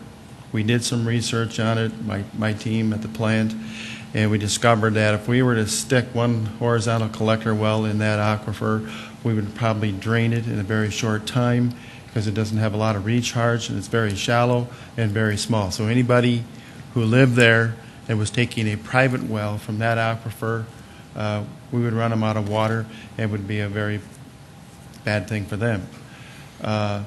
If you go back and look at the geological report back when the city first applied for this, there's some writing out there on that, and they came back and said that the soil in the Slip Up Creek area wasn't that good for storing water. The plan originally was in Slip Up Creek was to purchase the land, build an earthen dam, pump water from the Big Sioux River during the spring when there was runoff, to store it into that dam and then use it in the summer when we needed to it. But they've came out with a couple of studies that I've read a little bit on that said the soil is very sandy and the water wouldn't stay there. And Slip Up Creek itself in most years goes dry. So it's not going to supply water for itself. So, and to build an earthen dam that would hold that much water would take a lot more than 630 acres. We have just a few parcels out there that we have purchased, and with the community, the outside the city limits, people wanting to buy property and build their houses there, it would become more and more difficult for us to buy houses, right, move them off so that we could build a dam. Okay. So, can I maybe ask the second part of that, Commissioner Rolfing? I also helped you guys a little bit with some Lewis and Clark representation over the years. And I do know that in addition to the 11 and the 17 that you've already received commitment from, Lewis and Clark has at least 15 million gallons per day of what they call latent capacity, where they can readily expand the system if other members need it. And given your growth patterns and your percentage of the system, I think it would be reasonable to assume that you'd get some percentage of that, should they do that readily expanded provision. Then there's been talk, if they ever needed, that there could be further expansion of that along some lines. And so I think original Plan B was the 17 MGD that was recommended back in 2005 to purchase. The next Plan B or C would be your share of the latent capacity, and we'd be down to Plan D at some point in the distant future where we had to secure additional capacity. We also did a study for you where you have some of your own water rights on the Missouri River, and even though it was more costly to go get them because of the fact that Lewis and Clark was getting grant funding and we didn't think you could, there's a Plan E out there, if I can just keep using the alphabet, I apologize, where you could go out and get independent supplies on the Missouri River, much like your own Lewis and Clark project, should you have to. And that's water's held by I don't remember the group that holds it down here. It's a water supply agency that's state legislated that helps you by holding that permit for you in abeyance. Councilor Karski. Yeah, I have two questions, and I'll answer the first one before I ask the second one. Help me understand page 64. Kind of went through that pretty quick, and I'm trying to figure out what that all means. The one on labs? Yeah. The water department, by virtue of having to operate, has some lab equipment that it tests the water at various stages through the process to make sure that it does a good job of treating the water. Okay. As it does that, there's other people out in the region that need that to get that information from time to time. And sometimes for them, it's whether it's the holding time for the particular water sample or just the location that they have relative to Sioux Falls or some other driving force, it's much more convenient for them to come and use your equipment and your people to run that rather than having somebody else do it. And I've seen this across the region. It's a typical policy. The public sector at the same time doesn't want to undercut the private sector. And so what Greg has done with this is that in the event somebody comes and knocks on his door, and it's not a lot, but in the event they knock on their door and want him to run some samples, he has some different testing protocols that he can do, and he has some prices. And he's recommending that in 2012 he raise those prices to make sure he stays ahead of the highest cost private sector around. So we're trying to stay ahead of the highest of the private sector? Right, so that we don't want to undercut them, and we don't want to provide encouragement for them to come to us. We only want them to come to us as a last resort. Okay. Second question, your firm obviously has been hired as a consultant to help us determine where we need to go with our pricing for this utility. What other services are you or could you be providing as a consultant for this department? Could I or am I? Yes. Okay. Well, Advanced Engineering Environmental Services provides engineering type work for water and wastewater systems across the region. And so when you say could, if you did a project, one of the projects out there, we could be selected for one of those from time to time. We've never done any additional work within your water utility other than the water supply plan and your rate planning. On the wastewater side, we've done your rate planning in one small lift station over time. And so in terms of we've done almost exclusively rate planning work for you or water supply planning work for you. In terms of possibilities, we do additional kinds of work. But as you'll see, like within this utility, the CIP for you, although relatively large, is not as robust as it would be if you weren't doing the Lewis and Clark work. And Lewis and Clark is being done by a separate client with separate engineering consultants. So really we're providing kind of a unique perspective to the city of Sioux Falls. Okay. Part of your expertise, I mean, do you look at our expenses and compare them to our revenues? Do you look at that as like a business consultant would to say you're spending too much money here, that type of thing? I think, do we look for something that's unusual or out of the ordinary in terms of either operation maintenance expenses or capital improvements or opportunities for revenue? Yes.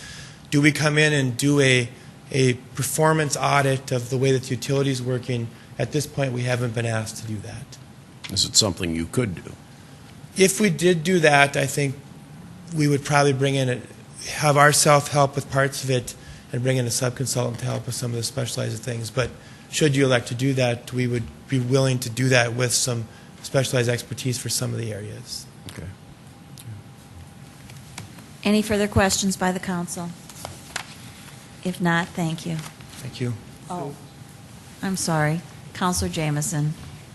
We had a discussion in our fiscal committee about some of the contracts that we renew and when's we don't renew. And one of the conversations came up about your study, your rate analysis that you do every year, right? And the thought was whether or not we could, use your services like every 3 years or 5 years. It's kind of putting you on the spot here, and maybe you haven't gotten that memo, but we haven't done this yet. But the idea is that we're trying to keep our expenses as low as we can, and your projections, you project out here several years what the rate should be and what things are going to happen. I think you've done a great job, great tool for us. Do you sense any problem, though, coming back in 3 years versus every year, or 5 years instead of every year? Do you sense too large of a gap in there? Well, in terms of maybe what's out there, we probably work with, a half dozen to a dozen in various capacities every year, utilities in the region doing similar services. And we do have one and maybe a little bit of another one where they look 5 years out and they lock their rate increases in, and then they only have us, and then they weren't going to have us do any adjustments. But quite honestly, even though we had those two that we did that, both of them have subsequently come back and had us do annual or every other year reviews of part of that. And so it's done out there. But what we see with these utilities is that they seem to be so dynamic, and they're relatively large, and the type of, they want to cut it tight enough, because the other approach would be to just be much more aggressive in your rate increases, and then you have more factor of safety. And hopefully some of the value we bring each year is by calling it a cost-based approach, where we're just really looking out for our capital and our O&M and our reserves. We try to keep that as skinny as we can and provide value through the services we provide. But in all honesty, are there others that are looking at longer time frames? There are. Could you do that? I would responsibly think we could do that for you, and it really comes down to kind of a judgment call, and you're going to get different value out of different efforts. And we like to think we're providing value annually, but we'd certainly understand if you wanted to go something longer. Right. Thank you. Thank you. Last but never least, Street Department.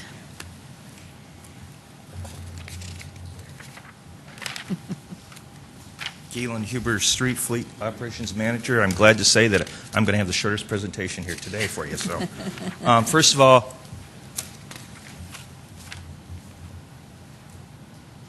all, why am I here? By city ordinance, the city council is required by resolution to approve the front foot assessment each year. So that's why I'm here to do the presentation. Two items that historically have an impact on my budget during the summer months is asphalt. And you can see that if you take out the spike in 2007 and the spike in 2009, that it's a general increase. And with the cost of oil we've been going through, that's pretty well expected. We did get a really good price this year, and it flattened out for us a little bit for as far as asphalt goes. During the winter months, of course, chemical, salt, and liquid are the major expense within my budget. And you can see again the trend with the price of fuel and transportation has increased the price with the exception of 2009. And I can't explain 2009. Competitive bidding, maybe. I'm not sure why that came in as low as it did. But for the general rule over the 10-year period, you can see that the price has gone up each year. In 2012, we're asking and recommending a no increase. We want to keep the front foot at $1. That's where it's currently been, and that's what we're asking for. And I would entertain any questions if you have it. Any questions? If not, thank you very much. I kept my promise. All right, councilors, I promise 2 slides to go. As we always do, we do a impact, and this was really started with Councilor Brown, that gives what's the total impact per a residential home. And the first, light and power, is segregated off because, remember, they only provide power to that specific territory, but that would provide an increase of approximately $1.53 per month. The water reclamation, which we addressed earlier in May, and then water tonight at 328 provides an increase on average, if you use 5,310 gallons per month, of $4.99. And then again, as Galen had mentioned, we are not asking for an increase in front foot assessment. I think one of the takeaways that I would hope you had today is that our staff, with Mike, Greg, Galen, and Dave, are very passionate about what they do, and they take what they do very seriously.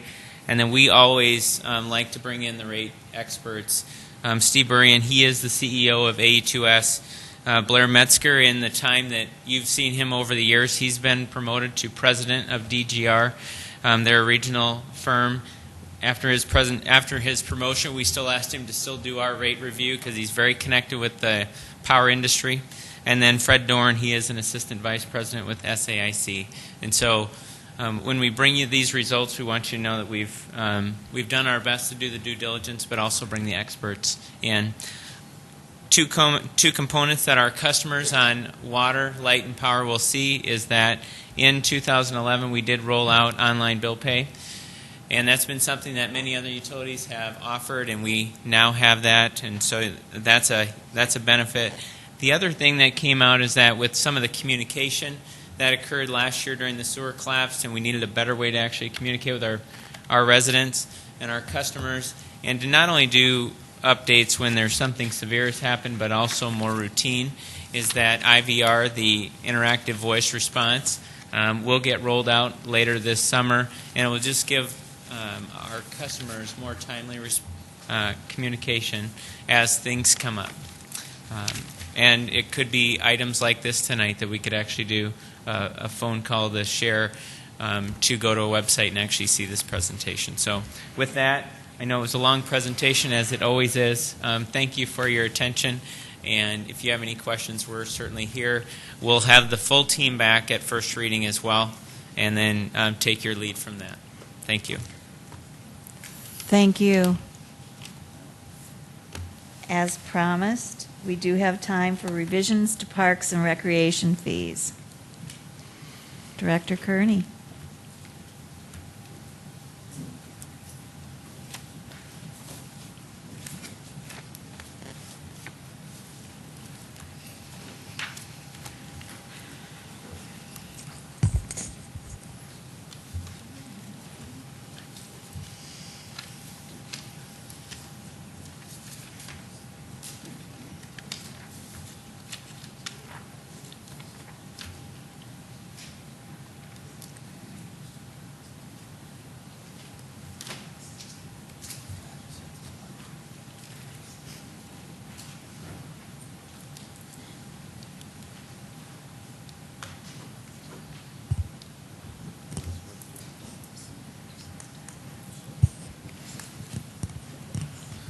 Well, good afternoon, City Council members. Don Kearney with Parks and Recreation. Appreciate the opportunity to share some of our proposed fee changes for 2012. All the fees that we're recommending to you today would go into effect January 1 of 2012. Some of the considerations that we use when determining what proposal to make to you today is, one is the cost of doing business. As you'll find as we go through our presentation, many of our fees that we're proposing to increase have not been increased in many, many years. Cost of supplies, materials, labor, chlorine, all the other chemicals associated with aquatic facilities, as well as with supplies for all of our other programs, obviously have gone up over the years. Certainly anytime we bring a proposal to you as well for revenue increases, fee increases, we'd want to do comparisons with other communities. We wanted to, obviously, as it relates to aquatics fee structures, we wanted to share the results of our free and reduced income passes. And then there's also a couple fees that we'd like to change and recommend some different pricing to you based on just the practical application of some fees that were maybe good in theory but not very good in practice. So we have a couple of those. And then the general value of services that we're hearing about out in our community. We do reservations for weddings and band shells and those types of things. And what we're hearing often is that people think there's value to that and that they're willing to pay a fee for that.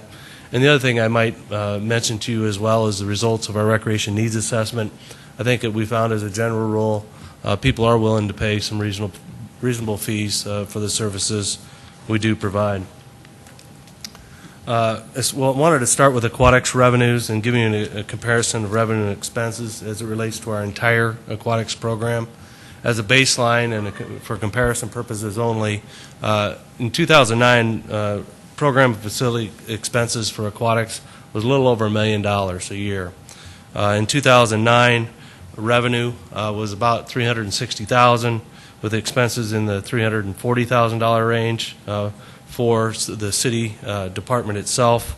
In 2011, with the proposed increases that were implemented last year, we anticipate $440,000 in revenue, with $560,000 coming from the city coffers. And then in 2012, based on our proposed fee increases we'll share with you today, we'll be in about a 50% cost recovery based on what it costs to provide those swimming pools and aquatics programs. So just kind of a baseline of information there on what does it cost to provide the services. Here we just summarizing the aquatic fee adjustments. We're proposing to increase the reduced income pass for families from 25 to 35, the reduced income pass for individuals, and this applies to adults only, from 15 to 22.50. Those reduced income passes, as historically, have been half the regular rate, and so with family passes being $70, we're proposing a rate of $35, and with adults being at $45, it would be $22.50 for the reduced income swim pass for adults. Two fees that we brought to you last year were the daily admission for our traditional swimming pools and our family aquatic centers. We had proposed a $2 and $3 increase. Again, this year we are proposing that same increase from 1 to 2 for our traditional pools, which are the Frank Olsons, the Spellerbergs that we have in our system. And then we're also proposing a $2 to $3 increase at our aquatic centers. That's the Laurel Oaks, the terraces, where we have additional amenities. A little background on both of those fees. We cannot remember, or let me restate that. The dollar admission to our traditional pools has not changed, we know, at least since the 1980s. That fee has been in place since that time. And again, obviously our costs to provide those services have significantly increased over the last 30 years. And then the daily admission for aquatic centers really came into fold when we opened up Laurel Oak and Terrace Park, when those new types of aquatic facilities came into our system in 1993. So those have been in place for quite some time as well.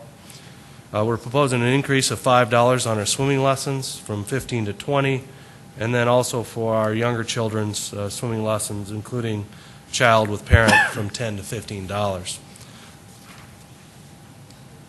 As a comparison with other communities, you can see that even with a $1 to $2 increase for our traditional pools, we're still 50 cents lower per child admission than other communities that still have traditional pools.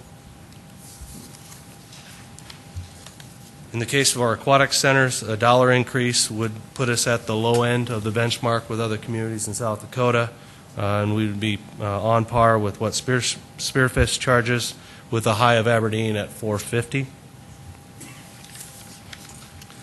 As far as swimming lessons go, the two on the left are the YW and the YMCA, and the one in red is Sanford. That's their non-member rate. What we're looking at here is that despite the number of lessons that are provided, it's a little box up there on the upper right-hand corner of your slide, it is still the same lesson. Some communities decide to have hour-long lessons, some decide to have half-hour lessons. It just varies, but in the end, they're all getting the same level 1 through 6 swimming lesson through the Red Cross. So at the end of the day, if you pass all the skill sets, you're getting that Red Cross certification for level 1 through 6. Each community just seems to do it different. Each organization happens to do it different as well. And you'll see that at $20, we're still at the low end of the benchmark. As As far as toddler preschool, again, we would still be at the low end of the benchmark at $15, with Sanford being the next closest to our proposed fee. And parent-child, very similar to the previous slide. Some other aquatic fee considerations that we took into account. Sioux Falls is the only South Dakota community that provides free and reduced passes. We also are in 2006, we implemented a much more aggressive pass system, and the number provided each year has continued to progressively increase as word about that program has been out there. And then we hit a new era, so to speak, in 2009 when we actually issued more free passes than we actually sold. And so it's proved to be a very popular program. And what's interesting about that, though, is that despite issuing nearly 1,000 additional family passes from 2008 to 2009, our attendance is still flat from those other years. So despite a 20% increase in the number of passes that are out there, attendance is flat. And so we're still trying to figure out what the phenomenon's going on there. And we'd like to continue to track that, but just know that despite issuing that many more passes, our attendance at our pools has not increased. Some of the other proposed fee adjustments that we're looking at, the first two are the two that I told you that I thought we really felt like we needed a new system. We had a flat fee of $140 to reserve our showmobile and our portable 300-seat bleacher. The reality is that the folks that want to use that are typically special event organizers. A lot of times they have multi-day events, and so it was our feeling that, you know, if we brought it on a Friday night, for example, for a Friday night event that started, and they needed it through Sunday, the reality of it is we really didn't want to charge them 24 hours a day for those 2.5 or 3 days that they might have it. And so the feeling on the portable bleacher and the showmobile is that we just rather charge for what it takes us to bring it out there and set it up, and then go back out and bring it back to our shop. And so the $275 fee that we're proposing is a fee per event, and then the $150 fee is the same. For example, the Summit League track meet used our portable bleacher for that event. They would have been charged $150 because that's what it takes us to be able to take it out to the event and then bring it back that next day. It simplifies it for us, and it also simplifies that for the user as well. So that's what our proposal is there. The Tut Hill House rent, we're proposing a $5 increase. That's a per hour increase. Single session community center classes, we go by contact hour there. And we're proposing a $3 to $5 increase. The single session for adults, again, contact hour, $6 to $8 per contact hour. Summer singers and youth band, from 25 to 30, court rental from 20 to 25, meeting room 20 to 25, and adult volleyball tournaments from 50 to 60. And I'll give you a little more recap and some comparisons on those fees as we compare ourselves to other communities, and realize that you'll notice some of the communities that come up on here on some of our items.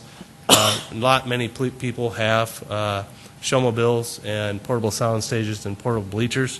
And so we had to look to other communities to find those folks that have those. So if you see Oklahoma City, that's why they appear. The showmobile, you can see at $275, we'd be well below the average rate that other communities charge. Again, that just recoups our fee. Same is true with the portable bleacher. And then we talk about pavilions and closed shelters in the Tut Hill House. It is kind of a difficult one to compare as we looked across the other communities. The $100 is for 4 hours, and it's really a reasonable fee as we look at what other folks charge for similar type facilities. And I would also mention that when you reserve the Tut Hill House, you also get the formal gardens and you get the house itself. So we think that's a pretty good deal and a very popular amenity. Contact hours, again, tough to compare apples to apples, but this is purely just an effort to recover some of the costs for supplies and materials to offer those programs. And I think at $5 per contact hour, it's a reasonable fee for our toddler through teens. Same would be true with our adult program, just again recouping some additional costs. The other thing I'd share with you is that our Summer Singers program, we don't know that this fee nor the municipal band fee has ever been raised since it was originally implemented. Nobody that has any recollection of that ever happening. And so, again, it is a fee that we are recommending a $5 increase for. And we did find Watertown did have comparables.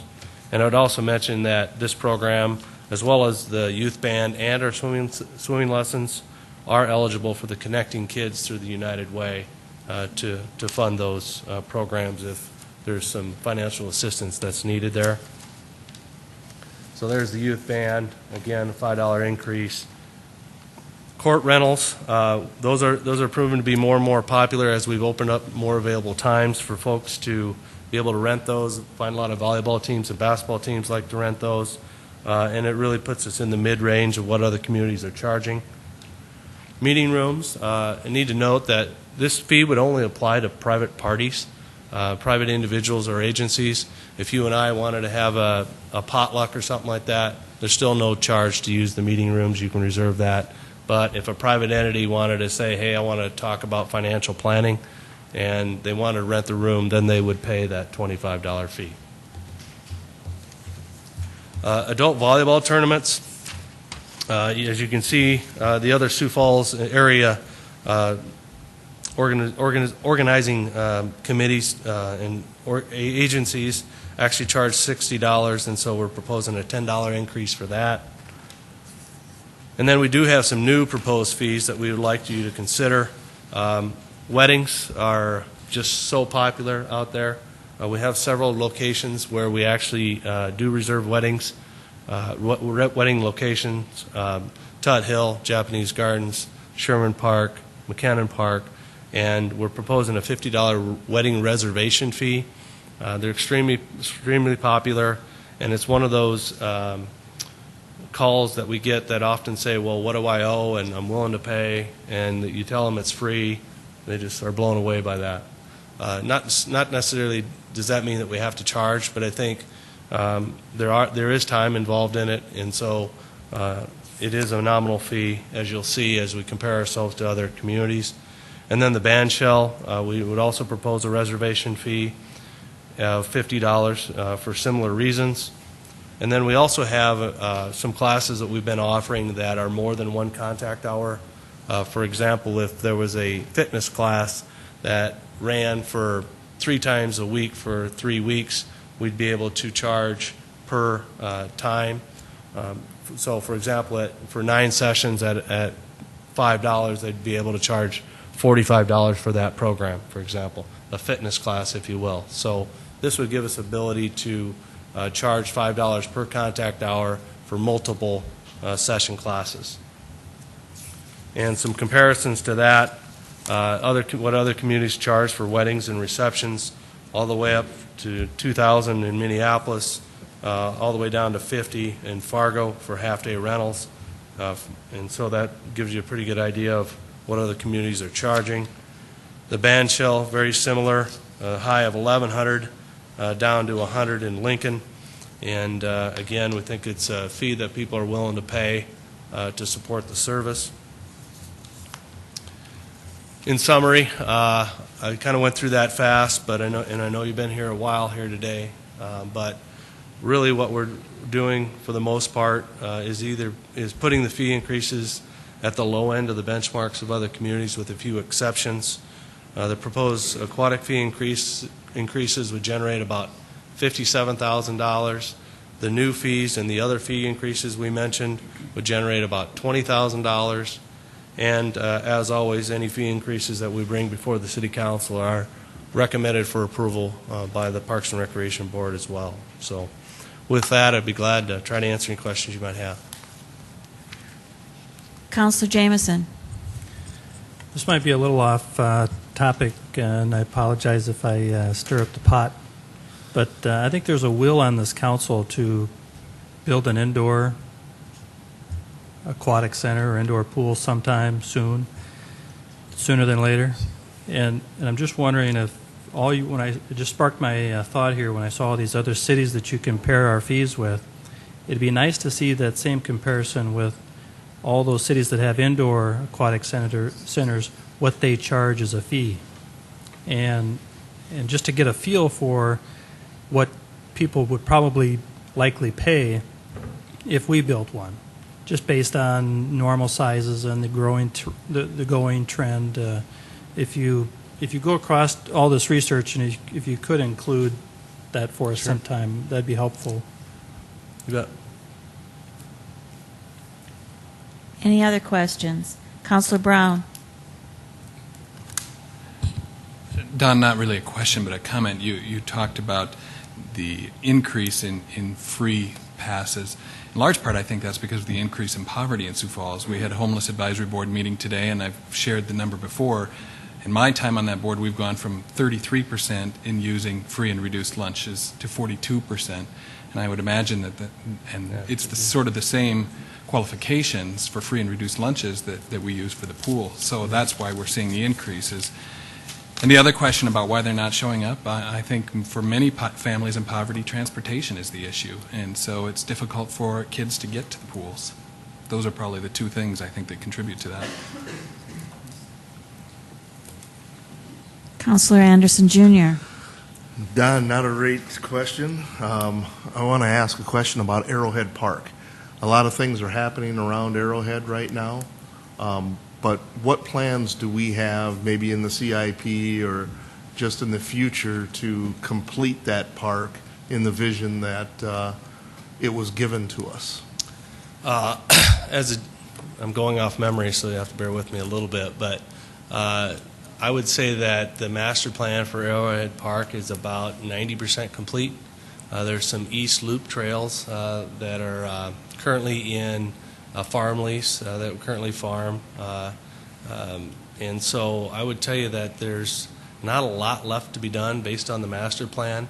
As you probably all know, that we did take possession of the house, and so we do think there's some work there that needs to be done with that house in order to make that ready for public consumption, if you will.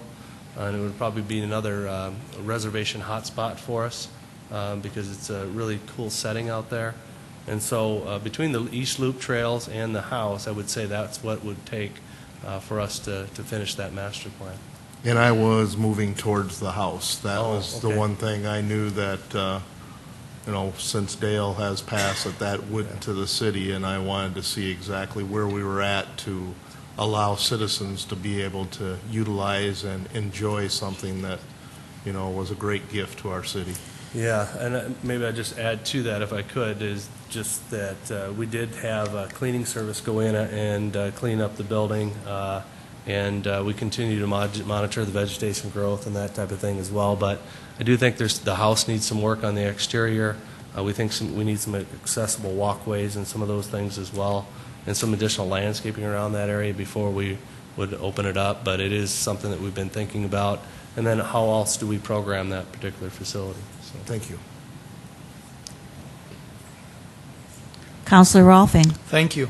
Don, these rate increases, I'm sure they all look good. Save one. I keep remembering back to our good friend and former colleague Bob Litz, who said, that $1 is the only bass some of these kids get all summer.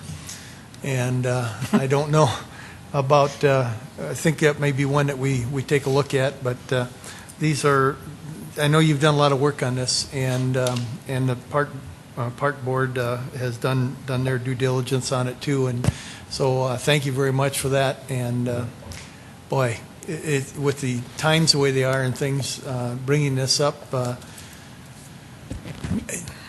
I know where Vernon's coming from on this too. I think part of the problem, not part of the problem, part of the reasons we've seen those things go up is that you've done such a good job of publicizing that these free and reduced tickets or passes are available too. And so I commend you on that. And this is just one of the things that I think this council has always said. This is one of the things that makes Sioux Falls, is our swimming. And so we got to carefully consider these. Is this one of the things that we're willing to take a look at and continue to subsidize maybe on a little bit bigger basis than we do some other areas? And so I'm just kind of putting that out to the council as we contemplate this. Is this something that we need to look at a little more closer? Not that it's wrong that these increases go into effect the way they are, but it may be something that we want to contemplate as a gesture, if we will, to the kids of Sioux Falls and the adults of Sioux Falls, that this swimming thing is kind of important during the summer months for our youth. Thank you. Councilor Anteman. Don, a question. I noticed that the new fees you wanted to charge, there were 3 of them for the band shelters, right? And what were the others? Wedding reservation fee. Yeah, it's only, and you recommend to move it up to $50? Yeah. Is that too much or not enough? Well, I don't think it's enough, quite honestly. I think we should have a flat fee on those 2 specifically of just $100 across the board, double it. It's still a heck of a deal for people out there. You still provide maintenance costs. I mean, once everything is done, everybody's left, we're still out there cleaning up the grounds or picking things up, correct? Yeah. We ask them that they pick up as well, but sure. There is some collateral damage, if you will, sometimes. Yeah. Okay. Councilor Karski. Yes, we've had several presentations tonight, and it's kind of been a long evening, and I'm just wondering if I missed something. We talked about all these fee increases, and on all the other ones, we talked about why we need them. Where is this money going? Why do we need these increases? I guess I'm looking for the reason. So, if we're asked why are we doing this, I can answer that question. Well, one of the initial slides, we were trying to point out that obviously the cost of providing the service does go up, as you all obviously realize. But the other reality is that we try to benchmark ourselves against other communities. With the economy, the downturn in the economy, obviously it gets harder and harder to provide the same number of services with the same dollars that we've got available. Obviously, it helps to contribute to the general fund, which we're funded out of. And so I would say that that's part of the reason. But going forward, I guess the other aspect of it is that based on our needs assessment, there was a call for additional services. And sometimes it gets down to a philosophical position on where the park board and the city council and the mayor want to be as it relates to fees. Other communities actually have a philosophy where they say youth programs return X amount based on what it costs to provide that program. For example, 50% of the cost of youth programs should be received in the way of revenues and fees for those programs and services, whereas adults maybe pay 100% or 75% or something larger than what the youth would pay. And so it's an issue we've kind of been wrangling with a little bit. Historically, Sioux Falls has been basically the other communities in the area have thrown our survey results out because we're so low compared to other communities in South Dakota. And so we just like to at least test the water every so often, because a lot of these fees haven't been adjusted. And if in the end the city council decides not to raise any fees, at least we've brought them forward for your consideration so you know how we stack up against the other communities that are out there. And if you decide that you don't want to do them, we understand that. But if you see that there's a fee that we probably should be charging for, you at least have that information available to you as well. Councilor Anderson Jr. A few weeks ago, Don, I was at Spellberg Park, and you and I had a conversation on the phone then. It was during the free fishing day for children with disabilities. I'm going to make a quick statement is I hope the next outdoor pool that we build is a swimming pool. I understand that we have a lot of recreation pools here, but I feel the need that we need a regular swimming pool where kids can swim. To move on with that, One of the things I found out with the free fishing day was that there's a very good possibility that that could be going away because of the design of these zero depth pools. Could you go in and explain some of that to the rest of the council, please? Well, from our perspective, we have other facilities other than Spelleberg, for that matter, that would accommodate that use. And so there wouldn't be any reason from a facility design standpoint that we couldn't either continue to do it at Spelleberg or continue to do it at Frank Olson or one of the other facilities. So it's not a facility issue. And I understand here in the last 2 or 3 weeks, it appears that the outdoor campus does plan to continue to offer that program. I believe that's the case, yes. Staff are nodding, so. Okay, on that day, as we discussed it, that was something that they were really concerned about. That's I wanted correct. to make sure that the public knew about that and that we had some type of resolution to that. Yep. Thank you. Councilor Brown. I just want to follow up and piggyback on what Don was talking about earlier in terms of why the increased or the proposed increases. Sioux Falls has always, for a long time, had a policy of a park within a half mile of every home in Sioux Falls. And we've increased land mass, obviously, which means you've had to add acres and acres of parkland to the system. We've increased population, which is therefore increased usage of the park system. But yet, in 7 years, we've not added a single park employee. So I do commend you, Don, for bringing these forward. In spite of how it might go in the end, it's important that you bring that forward and we review it every year because there is a strain there, I believe, in terms of what the Parks Department can do in the general fund every year, adding more people, more land, more usage, and us not increasing the number of employees that they have. Councilor Erpenbach. I would just add to that conversation, one of the main complaint emails we've gotten this week from citizens has been that we have reduced the amount of mowing that we have the Parks Department do, and people don't like it. So we have to figure out ways for the Parks Department, our parks programming, to pay for itself a little bit more. We have to think less about that word subsidy and more about pay as you go. You know, and we really do need to be realistic about this budget that's coming forward, that we have got to pay our expenses, and this is one way to do it. Any other questions or comments? Quick other parks question, if I may. Councilor Brown. How are we doing on number of pool days open, and what are we seeing in terms of, because we gave you extra money to stay open the extra hours, what are you seeing in that 8 to 9 o'clock hour, if you know? I don't offhand, so it's early in the season. I'm sure they're packed today, but maybe I don't know if Alicia's still here. Yeah, she is. She's probably better suited to answer that question. Alicia Luther. Hi, Alicia Luther, Recreation Manager. I will tell you that over the holiday weekend, the Memorial Weekend, we were closed. We were closed on Friday just because it was 59 degrees. And then on Saturday we were open. Sunday we were closed. And on Monday we were open again. So it was kind of a marginal weekend for Memorial Day weekend, which we typically run into anyway.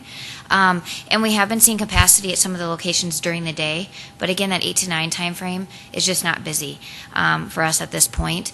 We'll keep monitoring that. We have daily and hourly attendance reports that we do for all of our locations, and we'll continue to do that. And we do comparisons by years so that we keep track of where we're at and if we're up or we're down in attendance. And so we'll keep doing that.